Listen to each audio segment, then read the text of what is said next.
पतित पावन, मैं हूँ पतित स्वामी, तुम हो पतित पावन। मैं हूँ पतित स्वामी, तुम हो पतित पावन। अवगुण भरा हृदय प्यारे अब गुण भरा हृदय है, इस कैसे मैं मिटाऊं। गुण भरा हृदय है, इस कैसे मैं मिटाऊं। हे प्रभु मुझे बता दो, हे प्रभु मुझे बता दो।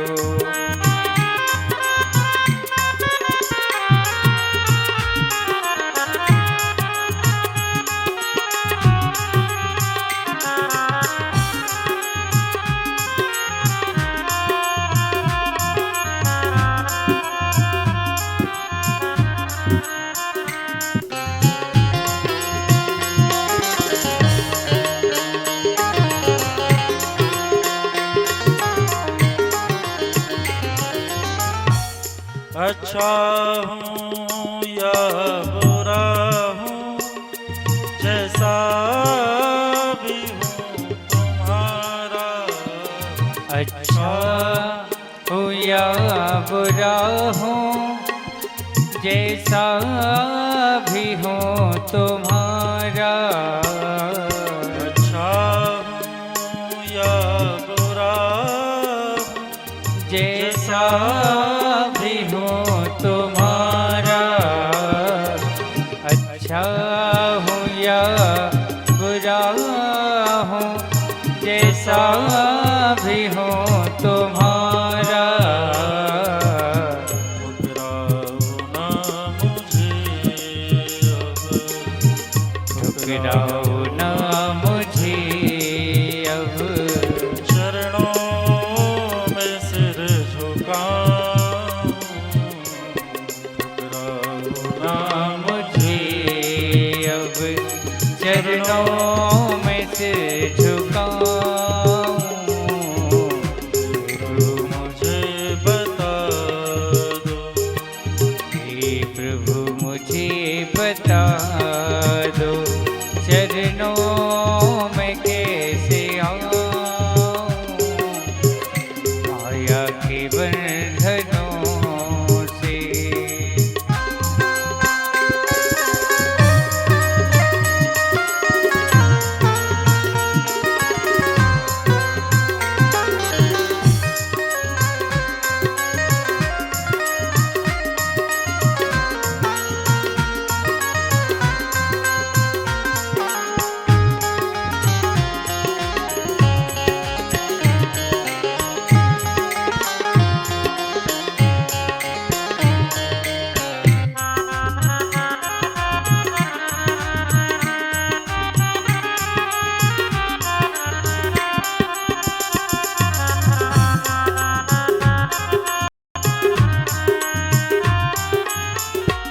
भगवन इतना कीजिए, अपनी ही भक्ति दीजिए।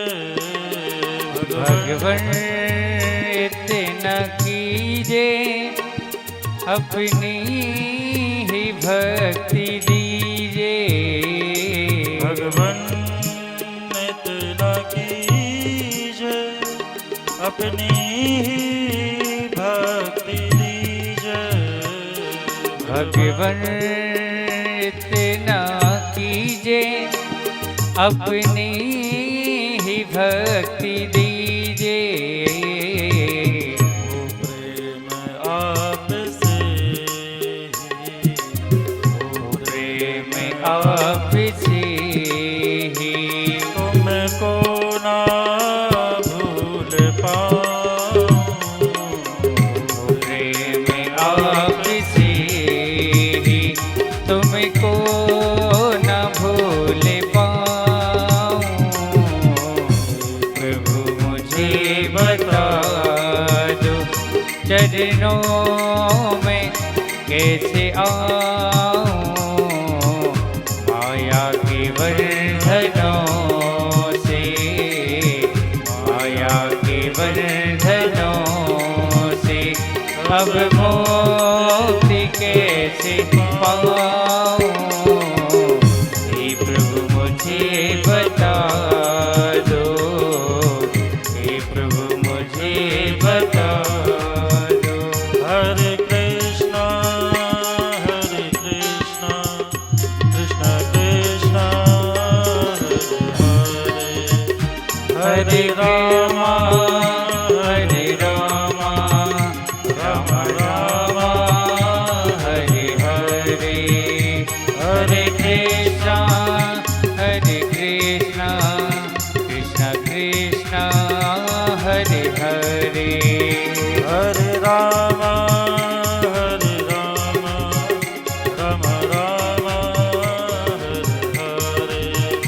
हरे राम राम राम हरे हरे, हरे कृष्णा कृष्ण कृष्ण हरे हरे, हरे राम राम हरे हरे,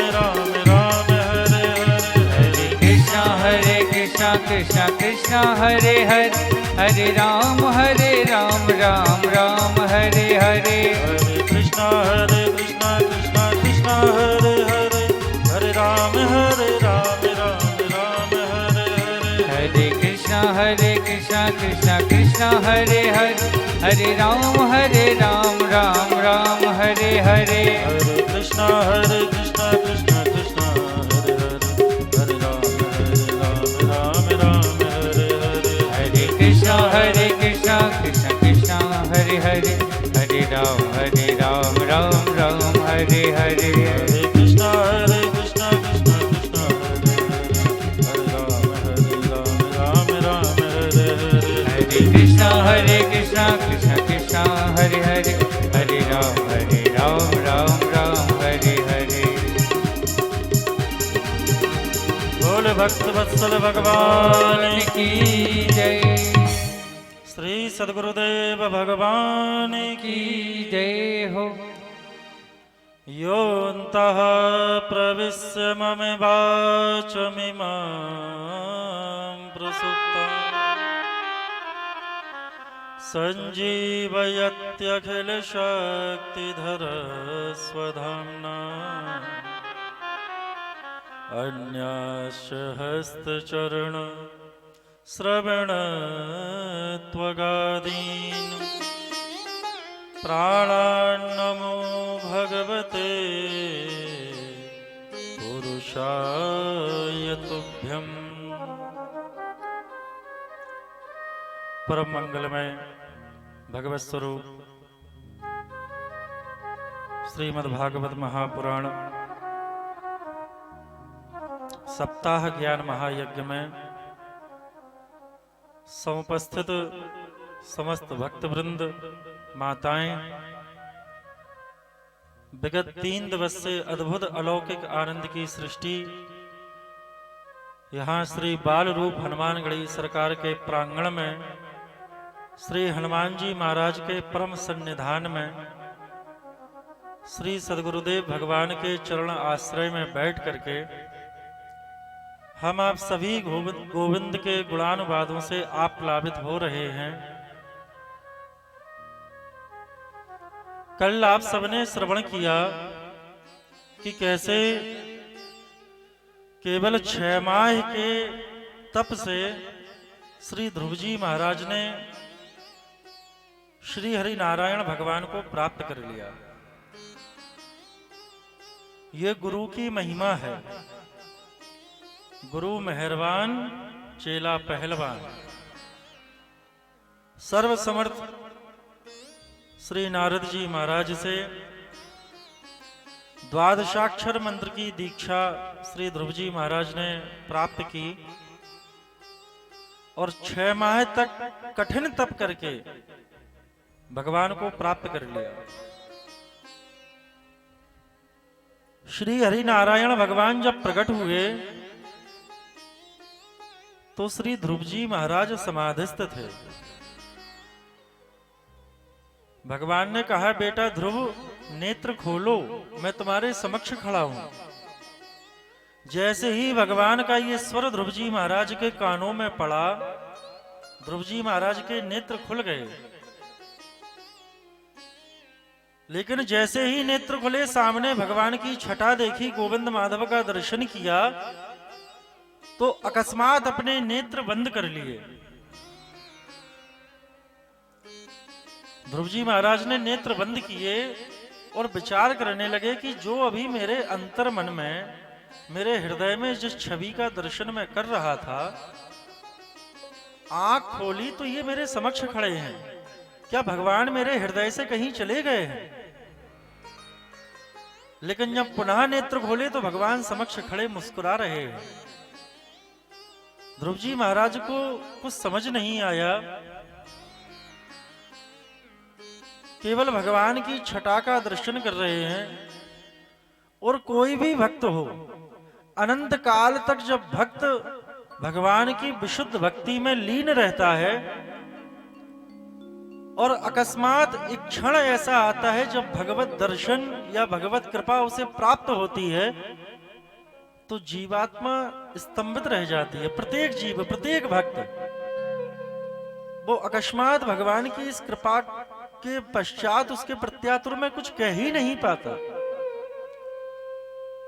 भगवान ने अपने भक्त की गति को समझा और श्री हरि नारायण ने अपने शंख को ध्रुव जी महाराज के कपोल से स्पर्श कराया।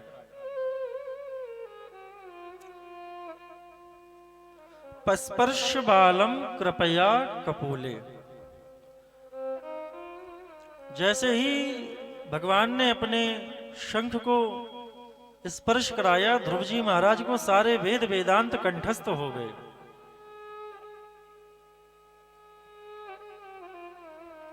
ध्रुव जी महाराज मुक्त कंठ से भगवान की स्तुति कर रहे हैं।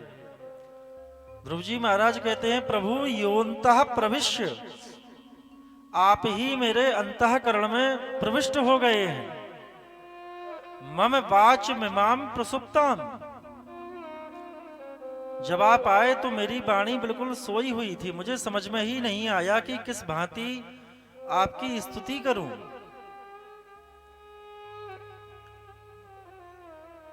लेकिन संजीवयति, आपने शंख का स्पर्श कराया और मेरी सोई हुई वाणी को जगा दिया। अखिल शक्ति धरस्व धामना।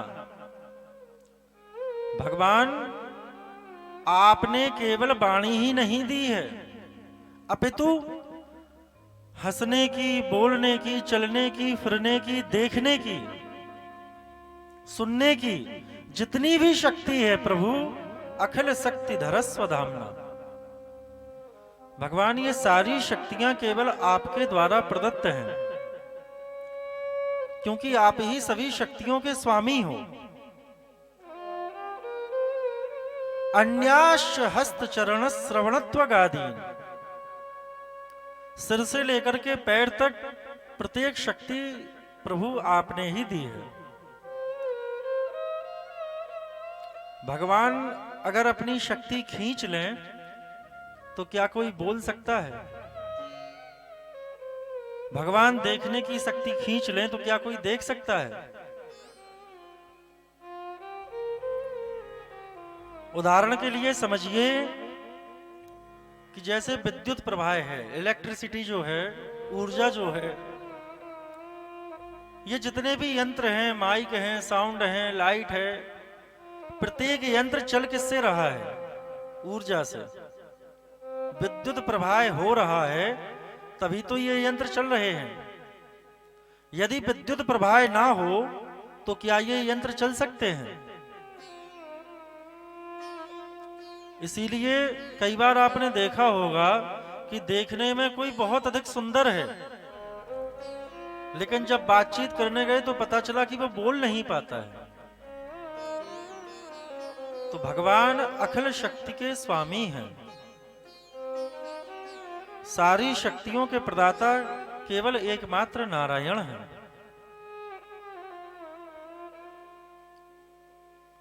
रामावतार का दर्शन करें। परशुराम जी महाराज, जब लक्ष्मण जी महाराज धनुष भंजन के बाद परशुराम जी को थोड़ा चढ़ा देते हैं,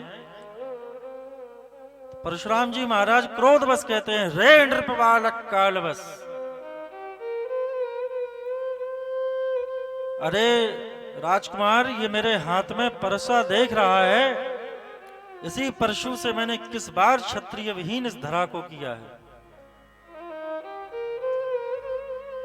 लेकिन जैसे ही परशुराम भगवान फरसे को उठाना चाहते हैं तो देखते हैं कि हाथ ही जड़ हो गया, हाथ उठ ही नहीं रहा है। और आगे जब उन्हें यह लगता है कि अखिल शक्तिधर स्वामी मेरे समक्ष खड़े हैं, तो परीक्षा लेने के लिए कहते हैं, राम रमापति करधन लेहूं, खेचहूं मोर मिटह संदेहु। राघव, हे राघवेंद्र, हे रमापति, आप इस धनुष को हाथ में लीजिए और देत चाप आपन चले गयौ। परशुराम मन विस्मय भयौ। परशुराम जी धनुष को दे नहीं पाए, धनुष स्वयं चल करके राम जी के पास चला गया।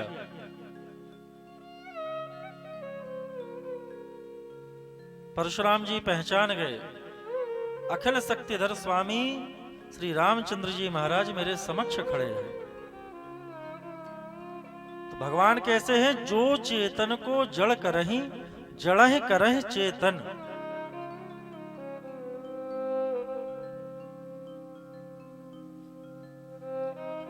गोविंद की वंशी भी जब गुंजायमान होती है तो पाषाणाद्रह द्रवत्वम यमुना यह काठिनत्वम, ये भगवान की प्रभुता है। गिरिराज गोवर्धन के जो शैल खंड हैं वो द्रवीभूत हो जाते हैं। यमुना यह काठिनत्वम, कलकल कल्लोल बंतनी कलरव यमुना जी का कुंठित हो जाता है। तो समस्त शक्तियों का केंद्र एकमात्र परमात्मा है। ध्रुव जी महाराज ने बड़ी अद्भुत स्तुति भगवान की। भगवान प्रसन्न हुए, कहा कि बेटा ध्रुव, कुछ वरदान मांगो, मैं तुम्हारी तपस्या से बड़ा प्रसन्न हूं। ध्रुव जी महाराज कहते हैं, प्रभु आपका साक्षात्कार हो गया, और जिस भक्त को आप प्राप्त हो जाएं, फिर वो कुछ और संसार की अपेक्षा कर ही नहीं सकता। भगवान बोले, नहीं, तुमने कठिन तप किया है, अधिकार पूर्वक तुम कुछ मांगो। और तुम अगर नहीं भी मांगना चाहते हो तो मुझे पता है तुम राज सिंहासन पर अपने पिता की गोद में बैठना चाहते थे। अब जाओ, प्रेम पूर्वक 36,000 वर्ष तक सिंहासन पर विराजमान हो जाओ। भगवान 5 वर्ष की सरकार नहीं बनाते।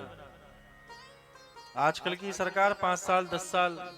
भगवान ने निष्कंटक 36,000 वर्ष का राज्य ध्रुव जी महाराज को प्रदान किया और कहा कि बेटा ध्रुव, तुम मेरे बड़े प्रिय भक्त हो, जाओ शासन करो और उसके पश्चात आकर के मेरे ध्रुव लोक को विभूषित करो। आज भी ध्रुव जी महाराज ध्रुव तारा बन करके चमक रहे हैं।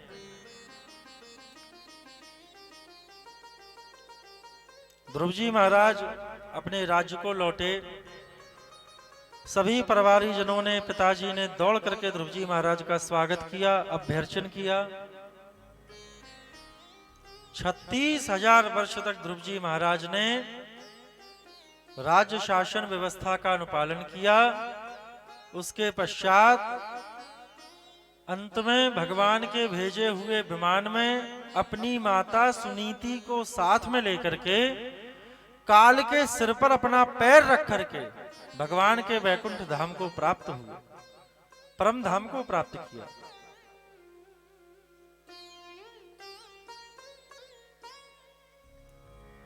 निश्चिंत ही ये गुरु की कृपा माननी चाहिए, क्योंकि गोविंद कब प्राप्त होंगे, जब गुरु की कृपा होगी। इन्हीं ध्रुव जी महाराज के वंश में आगे चलकर परम धर्मात्मा महाराज अंग हुए। महाराज अंग बड़े धर्मात्मा थे। विवाह इनका मृत्यु की पुत्री सुनीता देवी से हुआ। फलस्वरूप इनका एक बेटा हुआ वेन।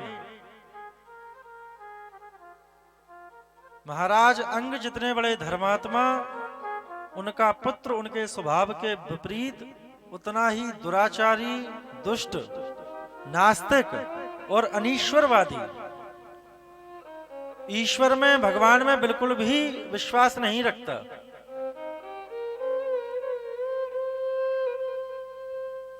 बेन के निंदित कर्मों से दुखी होकर के महाराज अंग राज्य में ही एक गुफा थी, उसमें जाकर के बैठ गए और तपस्या करने लगे। फिर तो वेन के गलत कर्मों पर प्रतिबंध लगाने वाला कोई था ही नहीं।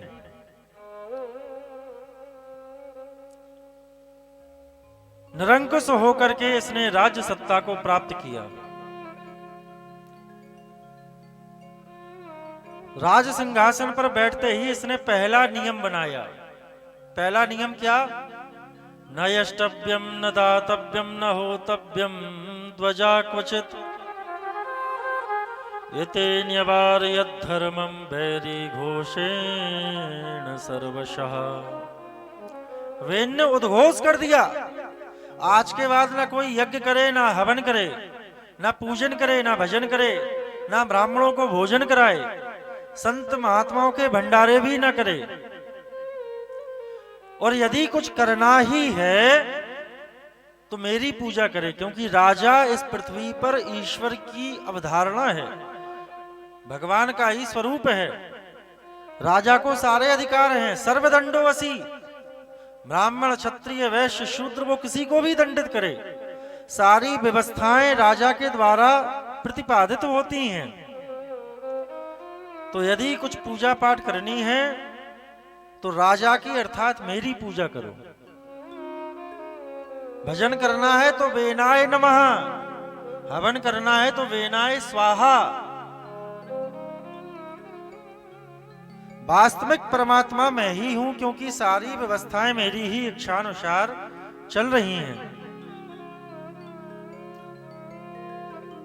महात्मा, आचार्यगण, मंत्रिमंडल सब लोग आए, विविध भांति इसको समझाने का प्रयत्न किया।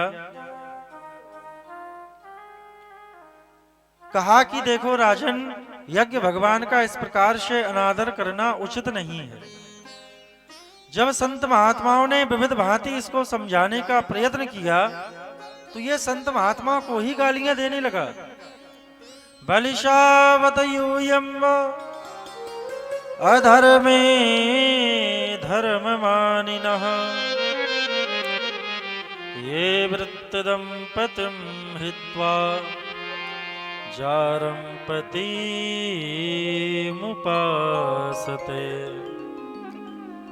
बेन कहने लगा, तुम लोगों ने अधर्म बना रखा है, तुम सब मूर्ख बुद्धि हो। अरे महात्माओं, भगवान को क्या कभी किसी ने देखा है?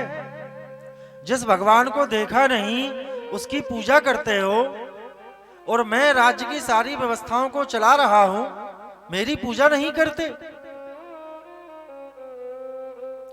देहे भवन्ति नृपतेः सर्वदेव मयो नृपः। राजा की देह में ही भगवान निवास करते हैं। इस प्रकार से वेन अनर्गल प्रलापन महात्माओं से करने लगा। महात्माओं को बड़ा क्रोध आया। हन्यताम हन्यतामेशो पापः प्रकृततारुणः। क्रोध में आकर संतों ने जो हुंकार भरी, हुंकार ध्वनि से धड़ाम से वेन पृथ्वी पर गिरा और उसके प्राण पखेरु उड़ गए। वेन तो गोविंदाय नमो नमः हो गया। संत महात्माओं ने सोचा, आए थे राजा को समझाने और राजा को ही स्वर्ग सिधार दिया।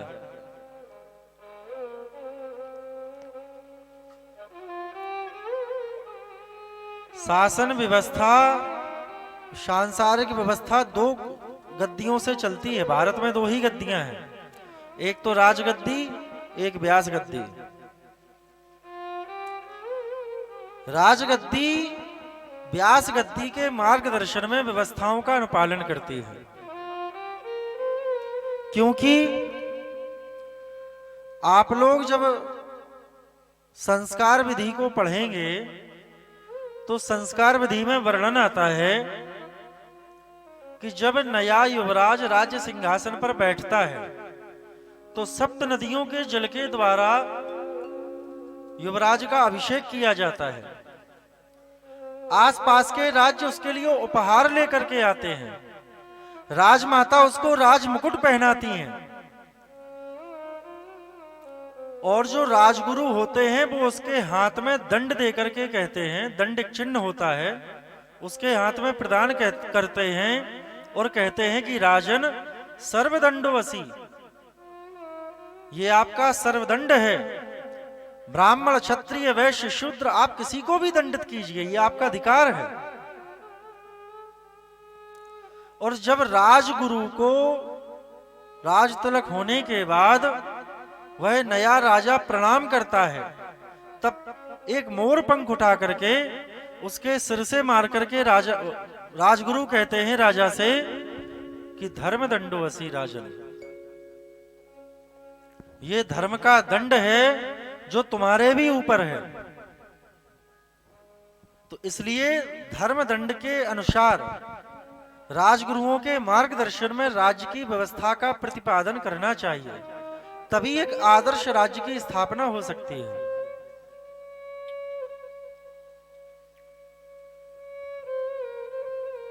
संत महात्माओं ने बड़ा विचार किया कि क्या किया जाए। कुछ महात्माओं ने कहा कि इसी के शरीर का मंथन किया जाए। तब वेन के शरीर का मंथन किया गया तो एक काला कलूटा अर्ध विक्षिप्त पुरुष उत्पन्न हुआ। उसको देख करके महात्माओं ने विचार किया कि ये राजा बनने के योग्य कदापि नहीं है। उसको देखा तो उसने पूछा महात्माओं से कि किम करोमी, भगवान मेरे लिए क्या आदेश है। संत महात्माओं ने उसको देखा और उससे देखते ही कहा कि निशीथ तुम बैठ जाओ। पुनः जब वेन के शरीर का मंथन किया गया तो एक दैदीप्यमान पुरुष उत्पन्न हुए।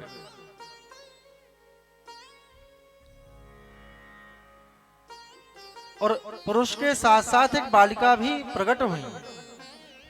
बालक के हाथ में शंख चक्र आदि चिन्हों को देखा महात्मा लोग बड़े प्रसन्न हो गए। अरे ये तो साक्षात प्रभु पधारे हैं, हमारी समस्या का समाधान स्वयं नारायण ने कर दिया।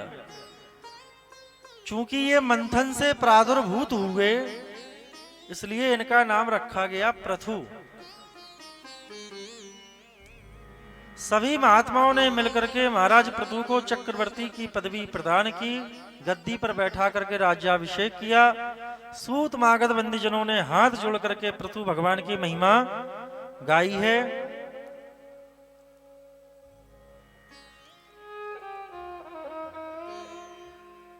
पृथु महाराज बड़े ही प्रजापालक राजा हैं। एक दिन प्रजा से कुछ लोग आए, महाराज पृथु को देख करके निवेदन करते हैं कि राजन कुछ कीजिए प्रभु, हम लोग भूख से व्याकुल हैं, पृथ्वी से अन्न उत्पादन हो ही नहीं रहा है। पृथु महाराज ने तुरंत पृथ्वी को आदेश दिया कि हे वसुंधरा, तुम्हारा काम है लोगों के द्वारा दिए हुए, किसानों के द्वारा दिए हुए एक दाने से 1000 दाने उत्पन्न कर देना। मेरी प्रजा को मेरी आज्ञा से तुम अन्न प्रदान करो।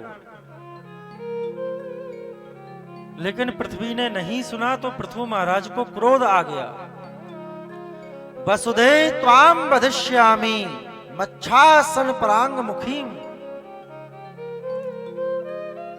अरे वसुधा, तुम मेरी आज्ञा का अनादर कर रही हो, मैं अभी तेरा वध कर दूंगा।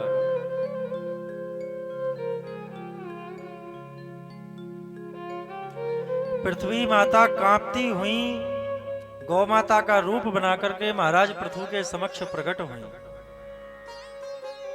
हाथ जोड़ करके पृथु महाराज की स्तुति करने लगी कि भगवान क्षमा करें, मैं आपके पराक्रम को समझ ना सकी। और राजन एक बात कहूं, मेरा तो स्वभाव है,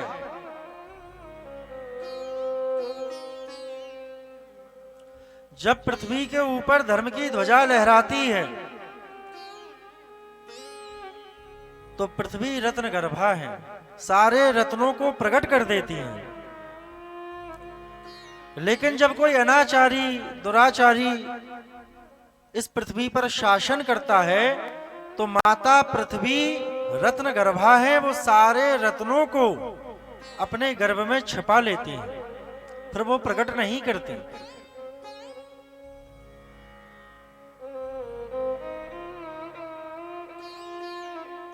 वसुंधरा कहती हैं कि राजन, मैं गौ माता का स्वरूप धारण करके आई हूं, आप धर्मनिष्ठ राजा हैं, साक्षात भगवत स्वरूप हैं। जिन रत्नों की आप अभिलाषा करते हैं, आप प्रेम पूर्वक मेरा दोहन कीजिए और सारे रत्नों का दोहन कर लीजिए।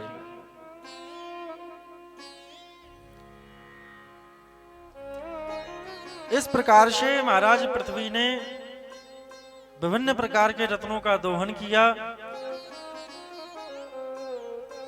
महाराज पृथु के कारण ही वसुंधरा का नाम पृथ्वी पड़ा, क्योंकि महाराज पृथु ने अपनी पुत्री की भांति इनको माना है, वसुंधरा को, इसलिए वसुंधरा का नाम पृथ्वी पड़ा। मैत्री जी कहते हैं कि विदुर जी, महाराज पृथु ने एक बड़ा विराट यज्ञ किया और संकल्प लिया कि इस एक यज्ञ के बाद आगे और 99 यज्ञ मैं करूंगा। और इस प्रकार की व्यवस्था है कि जो 100 अश्वमेध यज्ञ कर लेता है उसे इंद्रासन की प्राप्ति हो जाती है, क्योंकि इंद्र का ही नाम है शतक्रतु, शत यानी 100। तो जो 100 अश्वमेध यज्ञ कर लेगा उसे इंद्रासन की प्राप्ति हो जाएगी।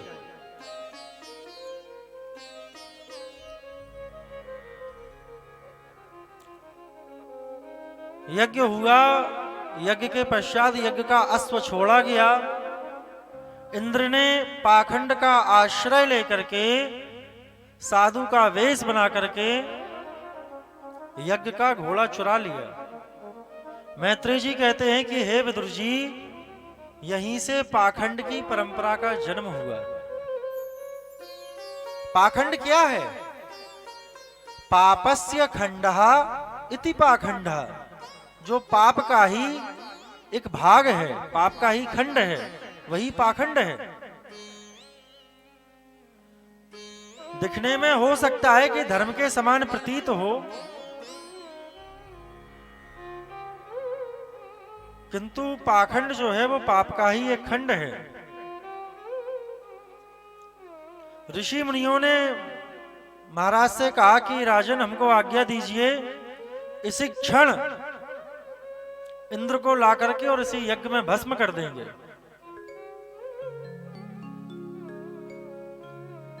ऐसा करने का सामर्थ्य कैसे ब्राह्मणों में आया? शास्त्र की व्यवस्था है। देवाधीनम जगत सर्वम मंत्राधीनाश्च देवतः ते मंत्रा ब्राह्मणाधीना तस्मात् ब्राह्मण देवतः।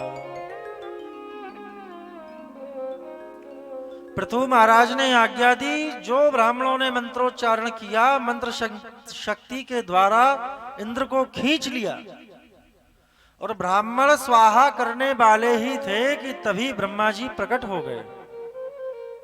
अरे भाई ब्राह्मण देवताओं, ये क्या कर रहे हो? यदि इंद्र को ही स्वाहा कर दोगे तो सारी व्यवस्था बिगड़ जाएगी।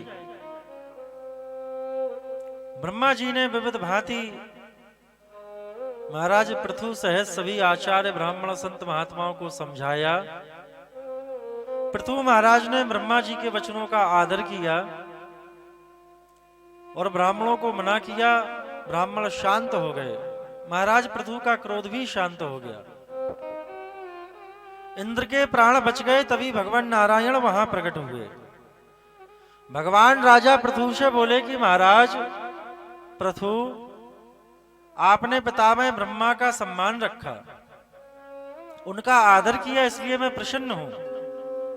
क्योंकि जो बड़े बुजुर्गों का सम्मान करते हैं, आदर करते हैं, भगवान उनसे प्रसन्न हो जाते हैं। और ना केवल प्रसन्न होते हैं, अपितु स्पष्ट लिखा है, अभिवादनशीलस्य नित्यं वृद्धोपसेविनः चत्वारि तस्य वर्धन्ते आयुर्विद्या यशो बलम। अपने से महनीय जनों के, गुरुजनों के, महात्माओं के, बड़ों के चरण स्पर्श करने से, उनको यथोचित सम्मान देने से, उनका आदर करने से भगवान प्रसन्न होते हैं। और आयुर्विद्या यशो बलम, 4 चीजों की वृद्धि होती है केवल प्रणाम मात्र करने से, आदर करने से। आयु अर्थात आपकी एज, उम्र बढ़ जाती है। विद्या आपकी इंटेलिजेंस। यश, संसार में सर्वत्र आपकी कीर्ति रहेगी। तो आयु, विद्या, यश और बल, आप बलवान होते हैं।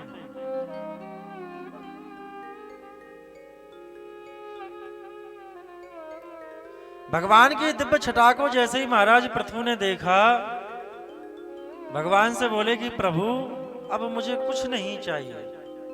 शतक्रतु में बनना चाहता था, लेकिन अब वह भी अभिलाषा नहीं है। क्योंकि भगवान आपके दर्शन हो गए, दर्शन मात्र से ही मैं परम पद को प्राप्त हो गया। इंद्र की पदवी तो थोड़े दिनों की है। कोई और 100 अश्वमेध यज्ञ कर लेगा तो क्षीणे पुण्य मृत्यु लोके विशंति, यह सर्वकालिक नहीं है। लेकिन प्रभु, यदि आपकी कृपा हो गई तो आवागमन से मुक्त होकर के आपके परम धाम की प्राप्ति होती है, आपके चरणाश्रय की प्राप्ति होती है।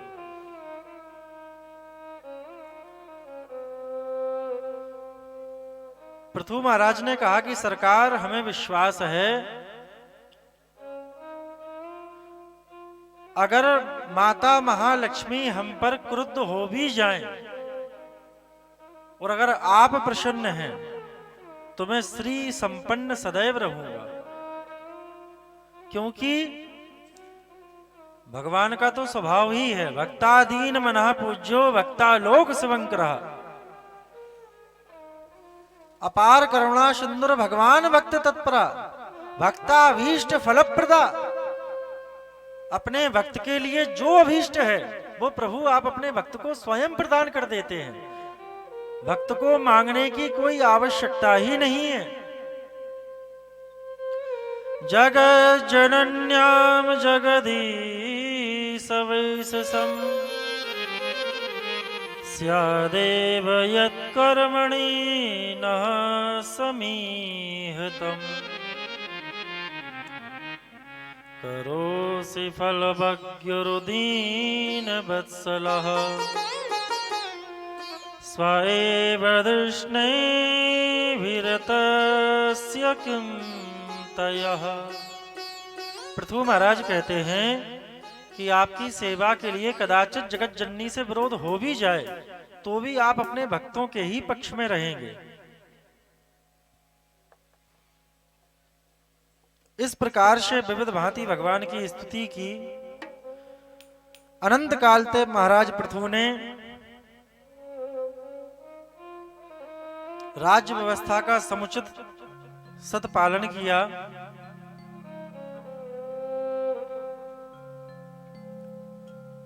मैत्रेय जी कहते हैं कि विदुर जी, इन्हीं पृथु महाराज के वंश में आगे चल करके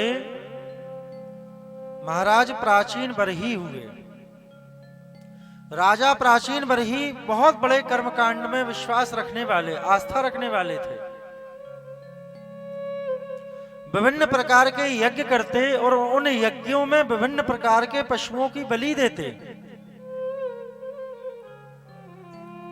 हिंसात्मक यज्ञ करते। एक दिन नारद बाबा ने आकर के इनको टोका कि राजन, जितने प्रकार के पशुओं का आप वध करते हैं, जरा दृष्टि उठा करके ऊपर आकाश मंडल में देखिए। महाराज प्राचीन बरही ने देखा तो वो सारे जीव जंतु उनकी ओर दृष्टि डाले खड़े हुए हैं। नारद जी ने कहा कि राजन, तुम्हें पता है ये तुम्हें क्यों देख रहे हैं? मानो ये कहना चाह रहे हैं कि आप भी देहांत के बाद आइए, जिस प्रकार से आपने हमारी गति की वही गति हम आपकी करेंगे। इसलिए राजन, ये सर्वथा गलत है। क्यों? क्योंकि वेद कहते हैं अहिंसा परमो धर्मा।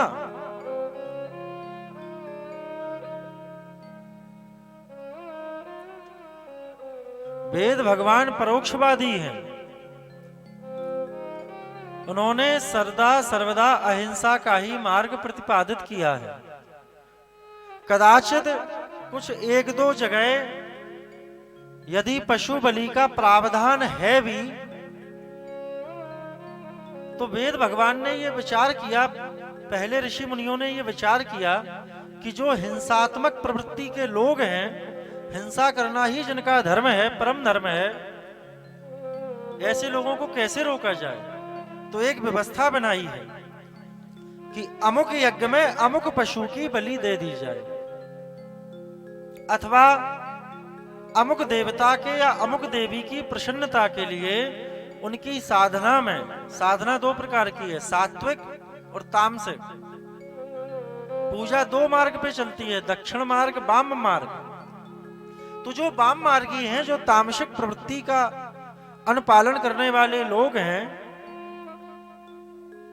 उनके लिए बलि प्रथा का प्रावधान है, लेकिन सबके लिए नहीं है।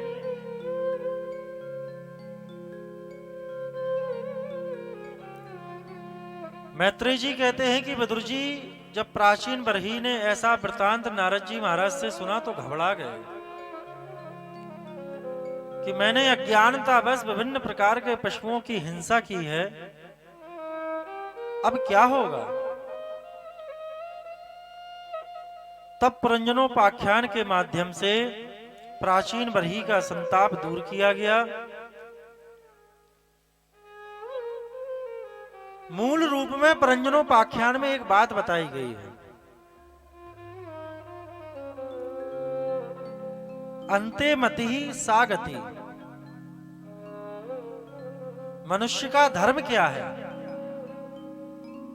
संपन्न नारायण स्मृति ही। धर्म, अर्थ, काम, मोक्ष इनका प्रतिपादन है। क्योंकि संपूर्ण जीवन पर्यंत जो चिंतन आप करेंगे, जो कृत्य करेंगे, अंतिम समय में आपकी मति उसी में स्थिर रहेगी।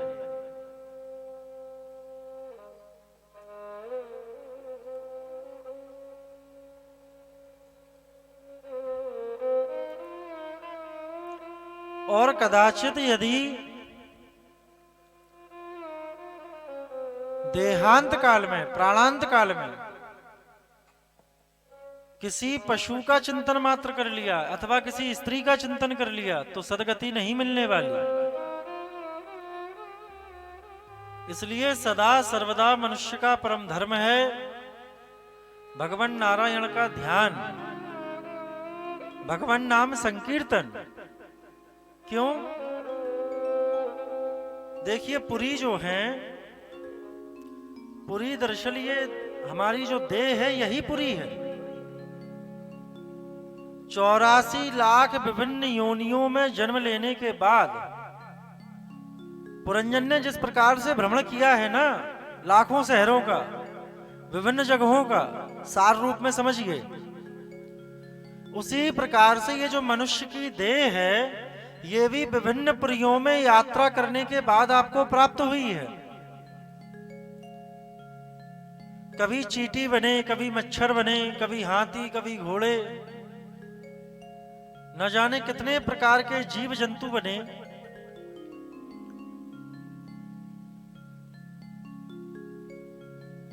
इतना घूमते घूमते जाकर के ये मनुष्य की पुरी, मनुष्य की देह मिली, और इस देह में भी आकर के केवल हम पाप कर्मों में संलग्न रहें, तो क्या प्रभु के द्वारा प्रदत्त इस देह के साथ हमने न्याय किया है? ये विचार करना चाहिए। तुलसीदास जी महाराज बड़ा अच्छा वर्णन करते हैं। बड़े भाग मानस तन पावा, बड़े भागे मानस तन पावा, बड़े भागे मानस तन पावा, बड़े भागे मानस तन पावा, बड़े भागे मानस तन पावा, सुर दुर्लभ सद धन गावा, सुर दुर्लभ सद धन गावा। कदाचित हमारे पूर्व जन्म के कुछ संचित सदकर्म से निर्मित ये प्रारब्ध है, जिसके द्वारा ये मनुष्य देह हमें मिली। अब पुनः उन्हीं 84 लाख योनियों में ना भटकना पड़े, इसके लिए आवश्यक है हमारा नारायण परायण हो जाना, राम परायण हो जाना, सर्वथा भगवान की भक्ति में लीन हो जाना, येन केन प्रकारेण भगवत भजन में संलग्न रहना। क्योंकि पूरी देह उस संपूर्ण जीवन पर्यंत हमें ये खबर ही नहीं रहती कि किसी भी क्षण हमें भगवान के परम धाम को जाना पड़ेगा। माया के ओ पुजारी आगे की कुछ खबर है, इस घर से और बढ़कर एक दूसरा भी घर है। तो इस प्रकार से पुरंजनोपाख्यान में मनुष्य धर्म का विधिवत निरूपण किया गया। यहां चतुर्थ स्कंद पूर्ण होता है, पंचम स्कंद आरंभ होता है।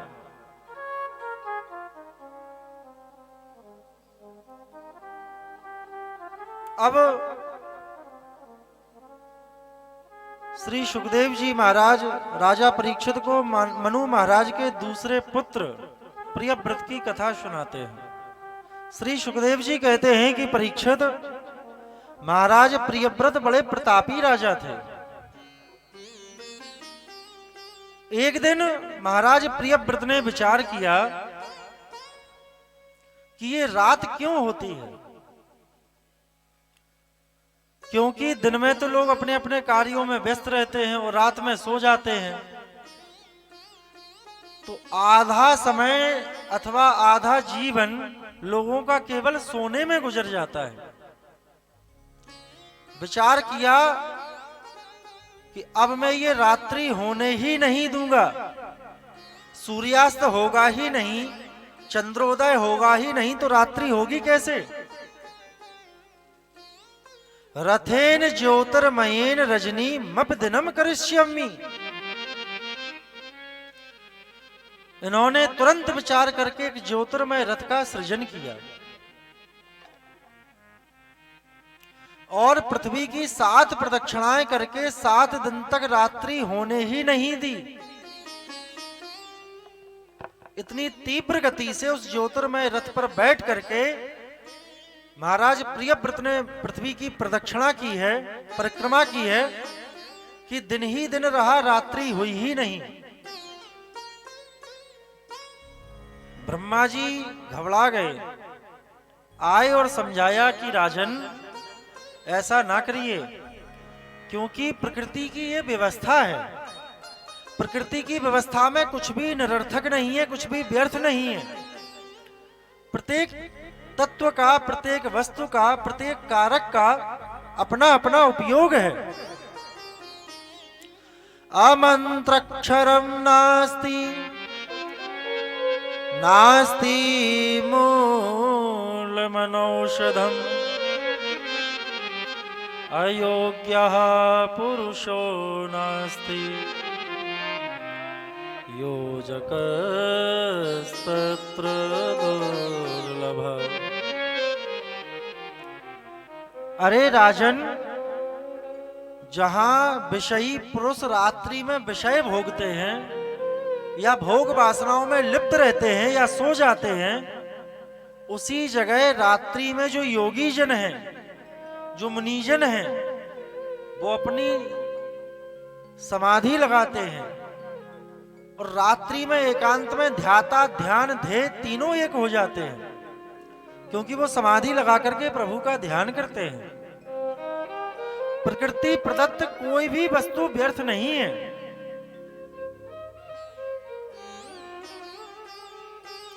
तस्याम जागृति संयमी।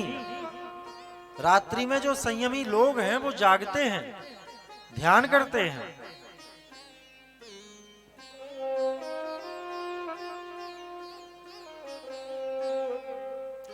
धर्मा विरुद्धो भूतेषु कामोस्मि भरतर्षभ। गीता में भगवान काम को भी अपनी विभूति बता रहे हैं। यदि धर्म आवश्यक है, अर्थ भी जीवन के लिए आवश्यक है, तो काम भी आवश्यक है। धर्मा विरुद्धो भूतेषु कामोस्मि भरतर्षभ। लेकिन उसका भी प्रयोग ठीक प्रकार से किया जाए। जब विविध भांति प्रियव्रत को श्री ब्रह्मा जी ने समझाया तो उनके समझ में आया और उन्होंने ये दुराग्रह छोड़ दिया।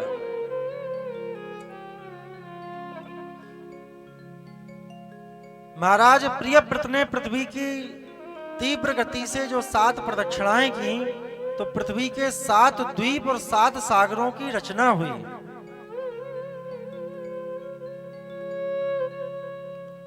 सबसे पहला द्वीप है जम्बूद्वीप, जिसके अधिपति बने महाराज आग्नेन्द्र। आग्नेन्द्र के 9 बेटा हुए। तब इस जम्बूद्वीप को 9 खंडों में विभक्त कर दिया गया।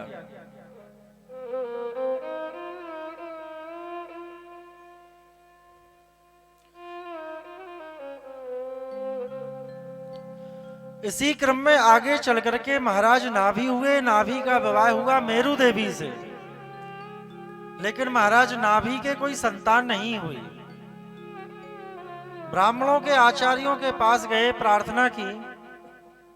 ब्राह्मणों ने कहा पुत्रेष्टि यज्ञ करवाइए, आपको संतान प्राप्त होगी।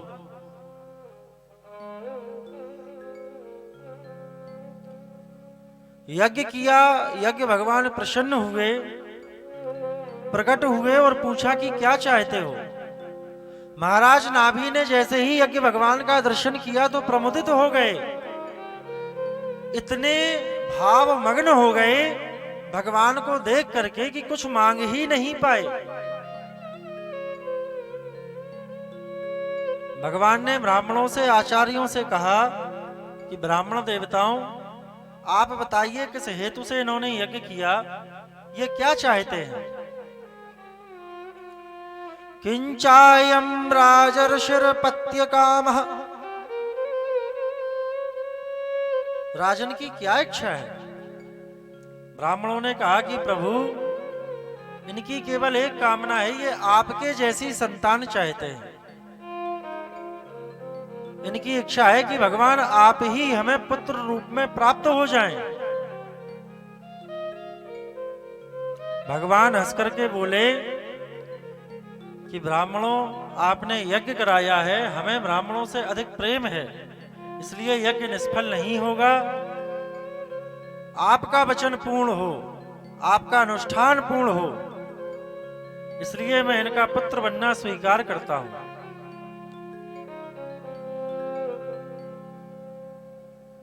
तब भगवान आगे चल करके नाभि पुत्र ऋषभ देव के रूप में प्रकट हुए। बोलिए ऋषभ देव भगवान की। की जय हो। ऋषभदेव भगवान के तेज से इंद्र को भी द्वेष होता था। इंद्र ने द्वेष के कारण बरसात ही नहीं की, क्योंकि जो मेघ है वो इंद्र के अधीन है।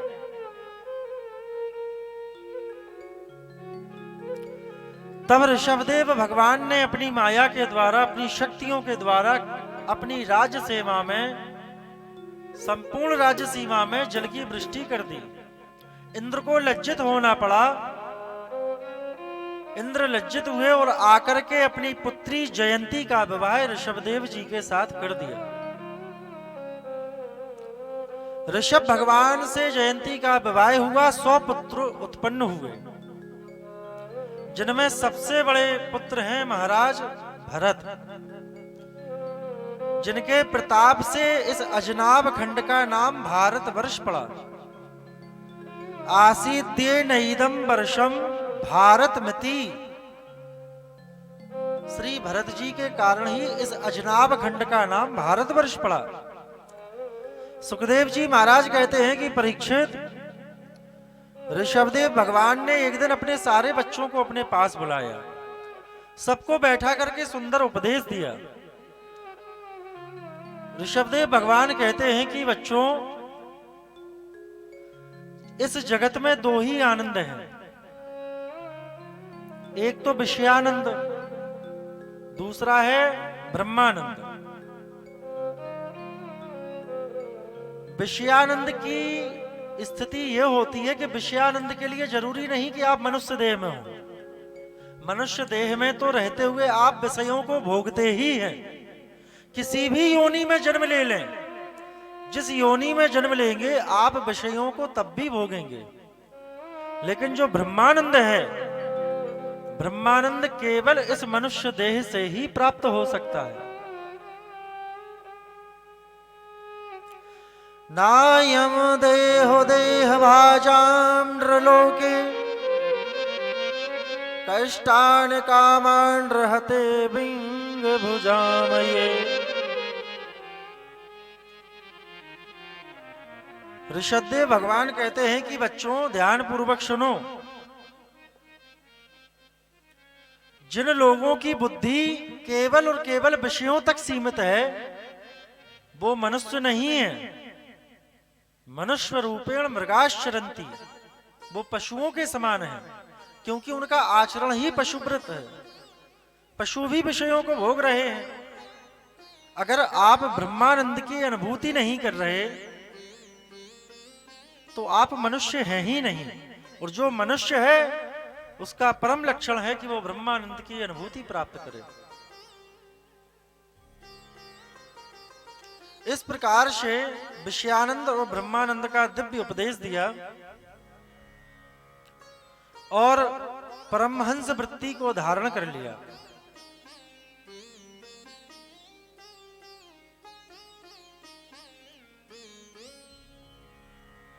जो सत्पुरुष होते हैं वो प्रत्येक आश्रम की व्यवस्थाओं का अनुपालन करते हैं। जन्म लेने से लेकर के किशोरावस्था जब पुष्ट हो जाए, युवावस्था में आप प्रवेश करने वाले हो, तब तक ब्रह्मचर्य है। शास्त्र स्पष्ट आज्ञा देते हैं, प्रथमेन आर्जने विद्या, द्वितीयेन आर्जने धनम, तृतीयेन आर्जने धर्मो, चतुर्थे किम करिष्यति।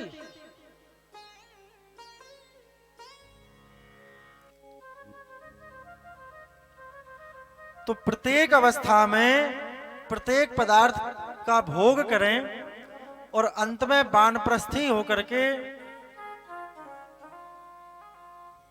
वानप्रस्थ आश्रम को ग्रहण करके भगवत प्राप्ति के लिए प्रयत्न करना चाहिए।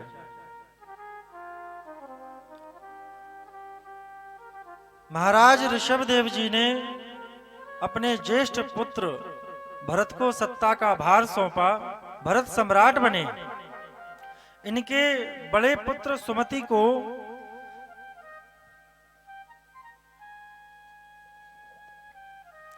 आगे चल के महाराज भरत ने सत्ता सौंप दी और भरत जी पुल्हाश्रम कहाँ है आपको पता है? शालिग्राम क्षेत्र जो मुक्तिनाथ नेपाल में है उसे ही पुल्हाश्रम कहा जाता है। वहां भजन करने के लिए चले गए। एक दिन महाराज भरत गंडकी नदी में स्नान करने के पश्चात सूर्य नारायण को अर्घ दे रहे थे। तभी एक गर्भवती मृगी, एक हिरनी गर्भवती थी, वो सरोवर में जलपान करने के लिए आई। अचानक से उसने सिंह की गर्जना सुनी। सिंह की गर्जना से भयाक्रांत होकर के, भयभीत होकर के वह गर्भवती मृगी नदी पार करने के लिए उसने छलांग मार दी। जैसे ही उसने छलांग मारी, गर्भवती थी, अचानक से एक मृग शावक उसके गर्भ से उत्पन्न होकर के जल में गिर गया।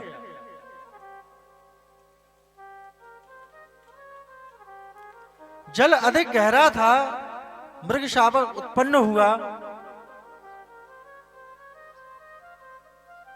और मृगी का प्राणांत हो गया। बच्चा जैसे ही उत्पन्न हुआ, महाराज भरत ने यह दृश्य देखा तो उन्होंने सोचा कि इसे बचाने का कोई उपक्रम किया जाए, कुछ प्रयास किया जाए, अन्यथा ये नवजात शावक मर जाएगा। तो तुरंत से महाराज भरत ने पानी में छलांग मार दी और उस बच्चे को बचा लिया। देखो, जीव मात्र पर दया करनी चाहिए। दया मनुष्यता का लक्षण है और धर्म भी है। ये बात तो ठीक है। कभी कभी हमारी सात्विक वृत्तियां इतनी अधिक बढ़ जाती हैं कि हम आभासी शांति को भेद नहीं पाते। देखिए, ध्यान से सुनिए, मनुष्य की ये जो देह है ये सतोगुणी भी है, रजोगुणी भी है और तमोगुणी भी है। तो सत, रज और तम तीनों के सम्मेलन से इस देह का निर्माण हुआ है। तीनों ही गुण इस देह में विद्यमान है। मनुष्य का धर्म है कि इन तीनों गुणों को संतुलित रखा जाए। सत्वगुण भी आवश्यक है, लेकिन आवश्यकता से अधिक यदि बढ़ जाएगा तो आप अंधकार को, जो तम गुण है, तम अर्थात अंधकार, आप तम गुण को भेद नहीं पाएंगे। रजोगुण भी आवश्यक है, लेकिन कदाचित यदि हम रजोगुण में ही संलग्न हो गए, उसी में चित्त हमारा प्रवृत्त हो गया, तब भी हमें मुक्ति प्राप्त नहीं हो सकती। इसलिए सत्वगुण, रजगुण और तम गुण, जो नाभिकीय संरचना होती है उसमें भी होते हैं तीन ही गुण, इलेक्ट्रॉन, प्रोटॉन, न्यूट्रॉन। यही मनुष्य का लक्षण है।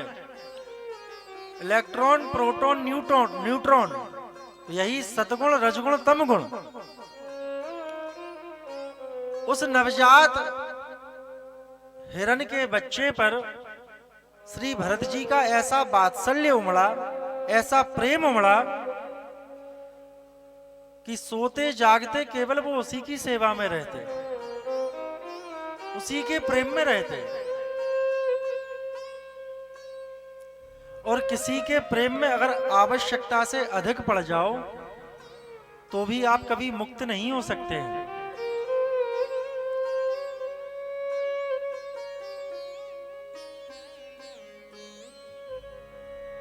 अंत में जब इस देह को छोड़ने वाले थे तो आसक्ति जो थी वो हिरण के बच्चे में ही बनी रही।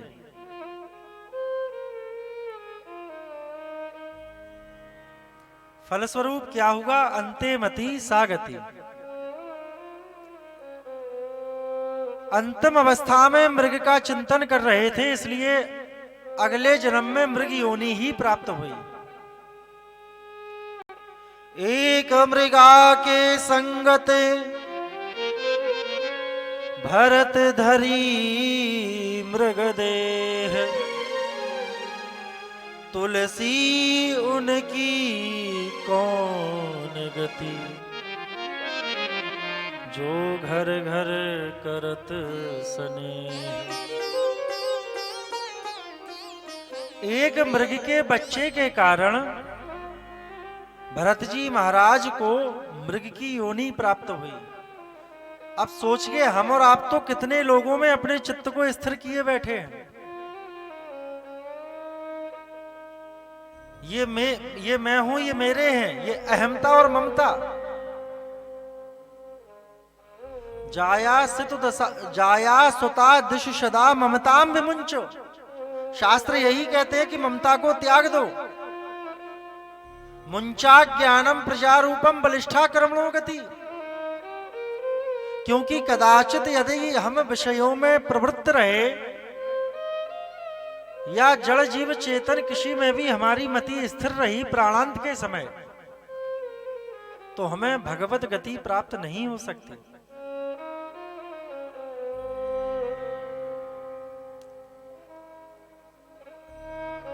कोई भी कर्म हो, शुभ कर्म हो या अशुभ कर्म हो, वो कभी व्यर्थ नहीं जाता। महाराज भरत के हृदय में करुणा उत्पन्न हुई, दया की, उस बच्चे के जीवन का रक्षण किया, तो मृग योनि में भी पूर्व जन्म का पूरा वृतांत इसको स्मरण में बना रहा। मृग की देह मिली, इस देह को भोग करके अंत में इसको भी त्याग दिया। कालांतर में तीसरा जो जन्म हुआ वो एक अंगरा गोत्रीय ब्राह्मण परिवार में हुआ। भरत जी के 9 भाई हैं। इस जन्म में जो तीसरी देह इनको प्राप्त हुई, सब तो पढ़ लिख करके वेद पाठी विद्वान बन गए, किंतु भरत जी महाराज वेद पाठी तो छोड़िए, गायत्री मंत्र भी याद नहीं कर पाए। इनकी जड़ बुद्धि देख करके इनके पिता ने इनका नाम ही जड़ भरत रख दिया और पागलपन की मोहर इनके ऊपर लग गई।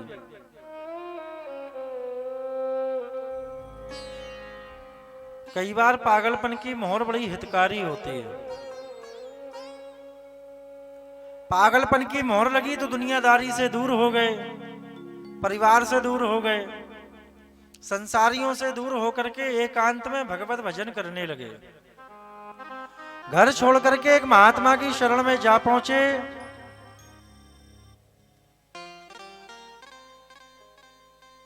महात्मा की शरण में पहुंचे, वैराग्य जागृत हुआ। घर वालों को पता चला तो महात्मा के पास इनको लेने चले गए।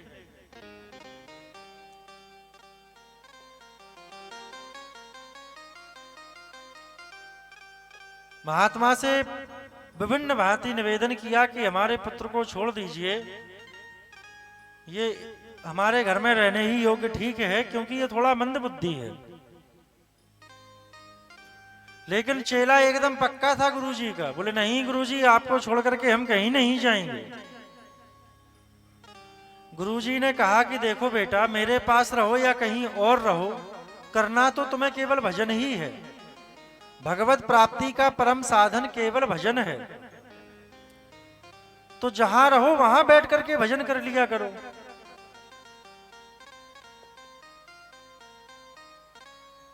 घर वालों के साथ ये आ तो गए, लेकिन मन इनका घर में नहीं लगा। थक हार करके घर वालों ने भी कह दिया कि भैया जहां जाना है वहां जाओ, जहां जाकर के भजन करना है वहीं रहो।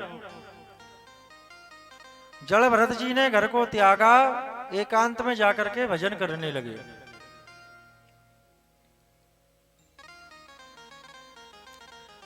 अब जड़ भरत है, मंद बुद्धि है, तो विवाह तो इनका हुआ नहीं। सभी लोगों ने इनको पागल सिद्ध कर दिया। जहां भोजन मिलता वहां भोजन पा लेते, जहां सोने को मिल जाता वहां सो जाते, प्रेम पूर्वक भगवान के भजन में तल्लीन रहते। एक दिन डकैतों के सरदार ने माता भद्रकाली से कहा कि हे मातेश्वरी, हमारे कोई पुत्र नहीं है, और यदि हमें पुत्र प्राप्त हो जाए तो हम आपको बलि प्रदान करेंगे और नर बलि ही प्रदान करेंगे। दैव योग से पुत्र उत्पन्न हो गया तो बलि देने के लिए विचार किया गया। एक खेत के समीप भोजन प्रसादी पाकर के जड़ भरत जी महाराज लेटे हुए हैं। कुछ डकैत आए, इनको उठा करके ले गए। खूब बढ़िया स्नान कराए, भोजन पवाया, प्रसाद ग्रहण किया और उसके बाद डकैतों का सरदार आया, बहुत बड़ी तलवार लेकर के इनको मारने चला। हाथ जोड़ करके भगवान का ध्यान करने लगे। अचानक से भद्रकाली माता प्रकट हो गई, डकैतों से तलवार छीन ली और एक क्षण में सारे डकैतों का नाश कर डाला। महाराज जड़ भरत ने विचार किया कि परमात्मा की कृपा से माता भद्रकाली ने मुझे काल के गाल से निकाल लिया। अब तो भगवान की कृपा की अनुभूति करके स्वतंत्रता पूर्वक विचरण करने लगे, घर को लौटे ही नहीं। एक दिन सिंधु सौवीर देश का राजा रहुगण सत्संग करने के लिए पालकी में बैठ करके कपिल आश्रम की ओर चल पड़ा। पालकी में कई कहार लगे हुए थे। अचानक से एक कहार बीमार हो गया, अस्वस्थ हो गया। कहारों ने निवेदन किया कि सरकार, एक साथी अचानक से बीमार हो गया है।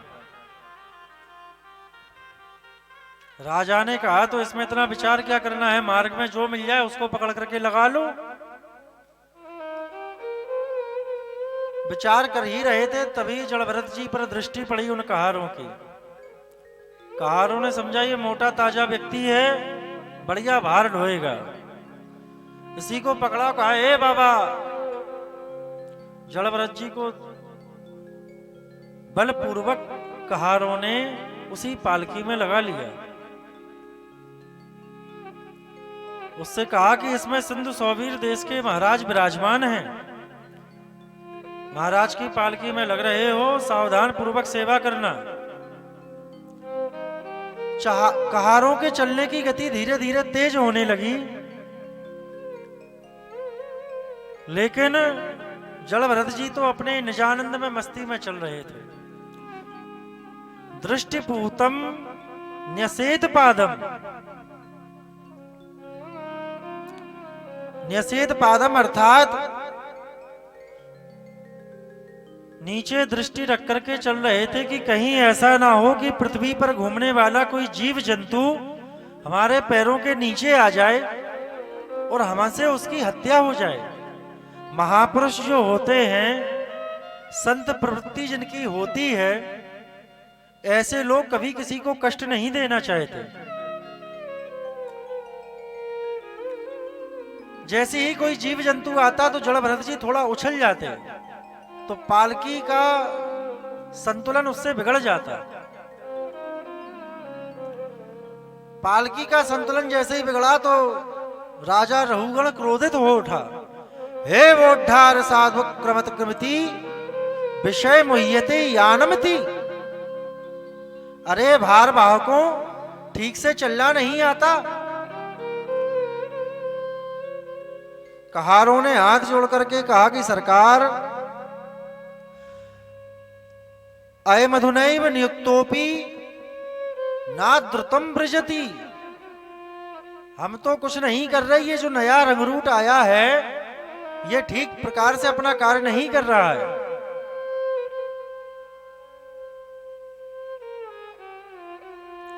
राजा ने जैसे ही इनको देखा, देह तो बड़ी बलिष्ठ है, लेकिन तर्क पूर्वक कहने लगे कि बेचारा कितना दुबला पतला है, इसके कंधों से बोझ ढोया नहीं जा रहा। अहो कष्टम भ्रातर्भ्य मुक्त मरु परिश्रांतो दीर्घ मध्वान्वमेक। जड़ भरत जी समझ गए कि ये हमारे ऊपर व्यंग कर रहे हैं, फिर भी जड़ भरत जी चुपचाप चले जा रहे हैं।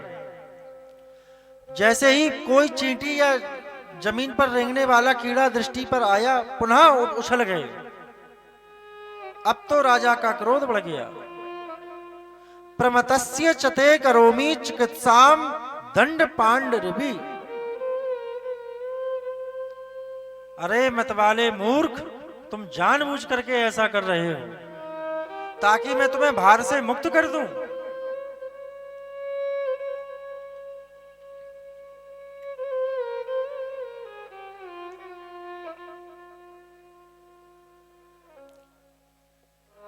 जलभरत जी तो संत प्रवृत्ति के हैं, विचार किया कि इस मूर्ख से चर्चा परिचर्चा या तर्क वितर्क करके कुछ हासिल नहीं होना है, क्योंकि राजा है, राजा तो रजोगुणी होते हैं और ये राजसी अभिमान में है।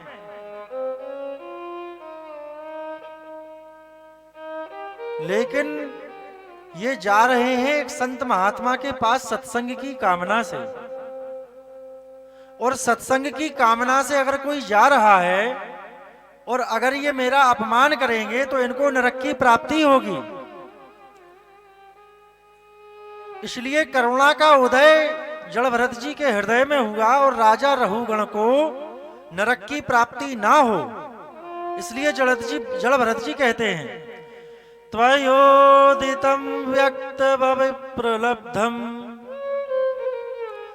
अरे राजन, आप मुझे दंड देना चाहते हो, आप मुझे क्या दंड दोगे?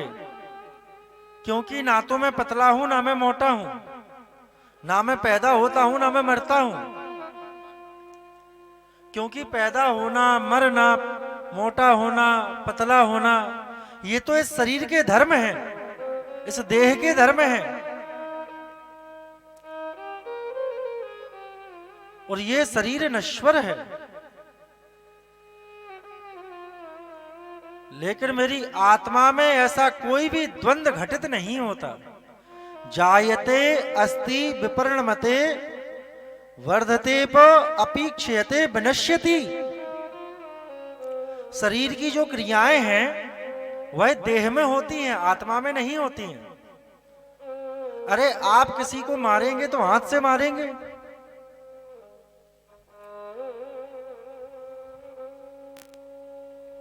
पीड़ा देंगे तो हाथ से देंगे, उस सेवा करेंगे तो हाथ से करेंगे। तो दैहिक धर्म और आत्मिक भौतिक तीनों धर्मों का जैसे ही जलभरत जी ने निरूपण किया, राजा रहुगण समझ गए। तुरंत पालकी से नीचे उतरे और जैसे ही दृष्टिपात किया तो जलभरत जी के कंधे पर यज्ञोपवीत दिखाई पड़ा। जनेऊ देखा तो समझ गए कि ये कोई ब्राह्मण है, और केवल ब्राह्मण नहीं, आत्मज्ञान इनको है। साष्टांग प्रणाम किया। कस्त्वम निगूढ़श्चरसी दुजानाम। रहुगण ने पूछा कि महाराज आप कौन हैं? अपने सारे स्वरूप को, सारे गुणों को आपने छुपाया और आप मेरी सेवा में संलग्न हो गए।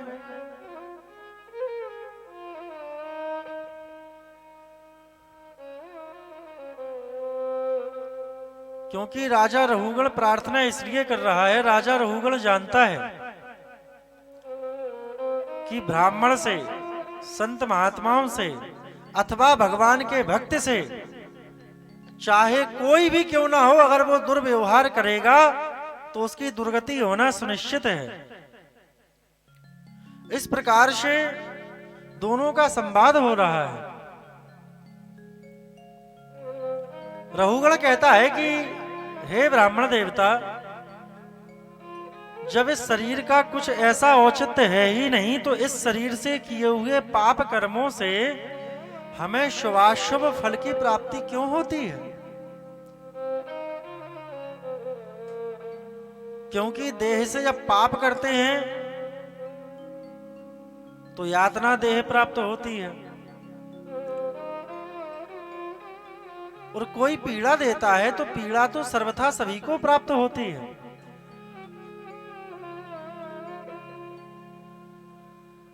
लौकिक दृष्टांत दे करके जलभरत अपनी बात कह रहा है महाराज जलभरत जी खूब हंसने लगे। उन्होंने कहा कि देखो राजन, बहुत साधारण सा उदाहरण है। किसी चूल्हे पर आप बटलोई रखिए, उसमें जल डालिए, उसमें चावल मिश्रित कीजिए, अग्नि का ताप उस बटलोई को गर्म करेगा, बटलोई उस जल को गर्म करेगी और जल से वो चावल पक जाएगा। ये तो ठीक है।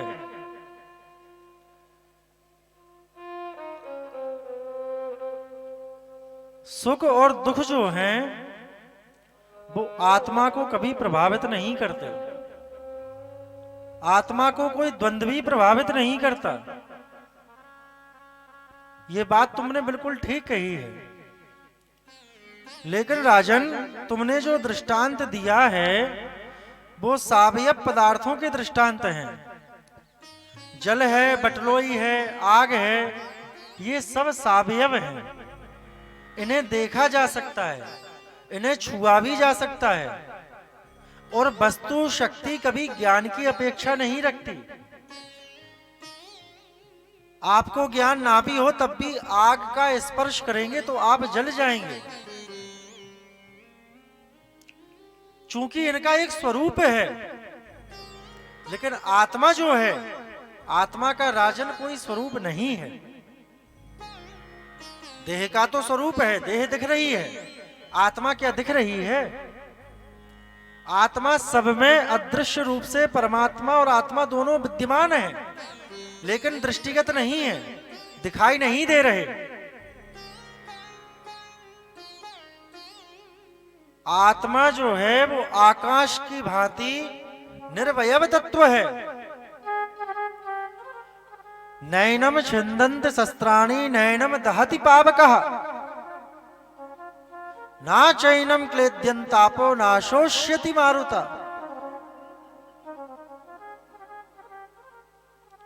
तब राजा रघुगण कहता है कि प्रभु, अगर ऐसा है तो ये बताइए, सुख और दुख का भोक्ता कौन है? जलभरत जी बोले कि भाई, ये जो मन है हमारा, ये सभी सुख और दुखों का मूल कारण है। हम मन की अनुकूलता के लिए इंद्रियों को सुख पहुंचाने के लिए सारे विषयों को भोगते हैं।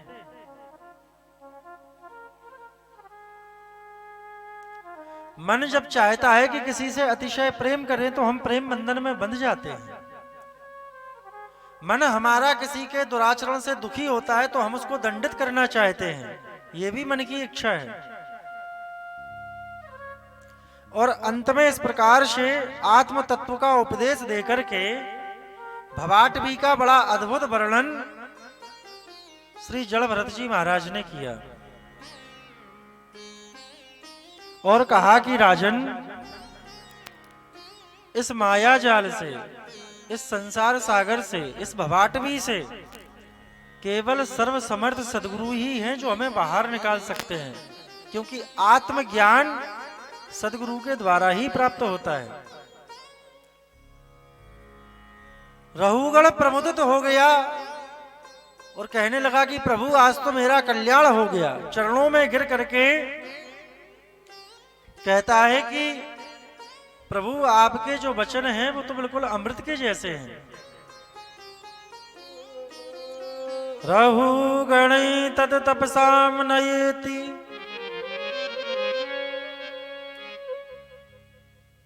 आज मैं जा तो रहा था कपिलाश्रम में कि कुछ सत्संग होगा, लेकिन प्रभु आपसे भेंट हुई और आपसे जिस आत्म तत्व की उपदेश जो आपने मुझे प्रदान किया, उससे मैं धन्य हो गया। इस प्रकार से जलभरत जी का चरित्र कहते हुए श्री सुखदेव महाराज कहते हैं कि परीक्षित, इन्हीं प्रियव्रत के वंश में अंतिम राजा हुए महाराज विरज।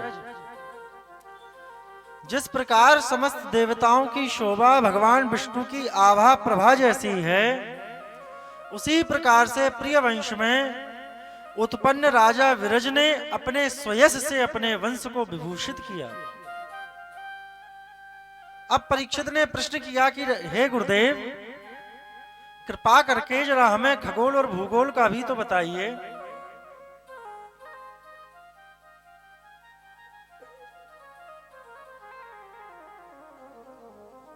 कितने लोग हैं, क्या भौगोलिक स्थिति है।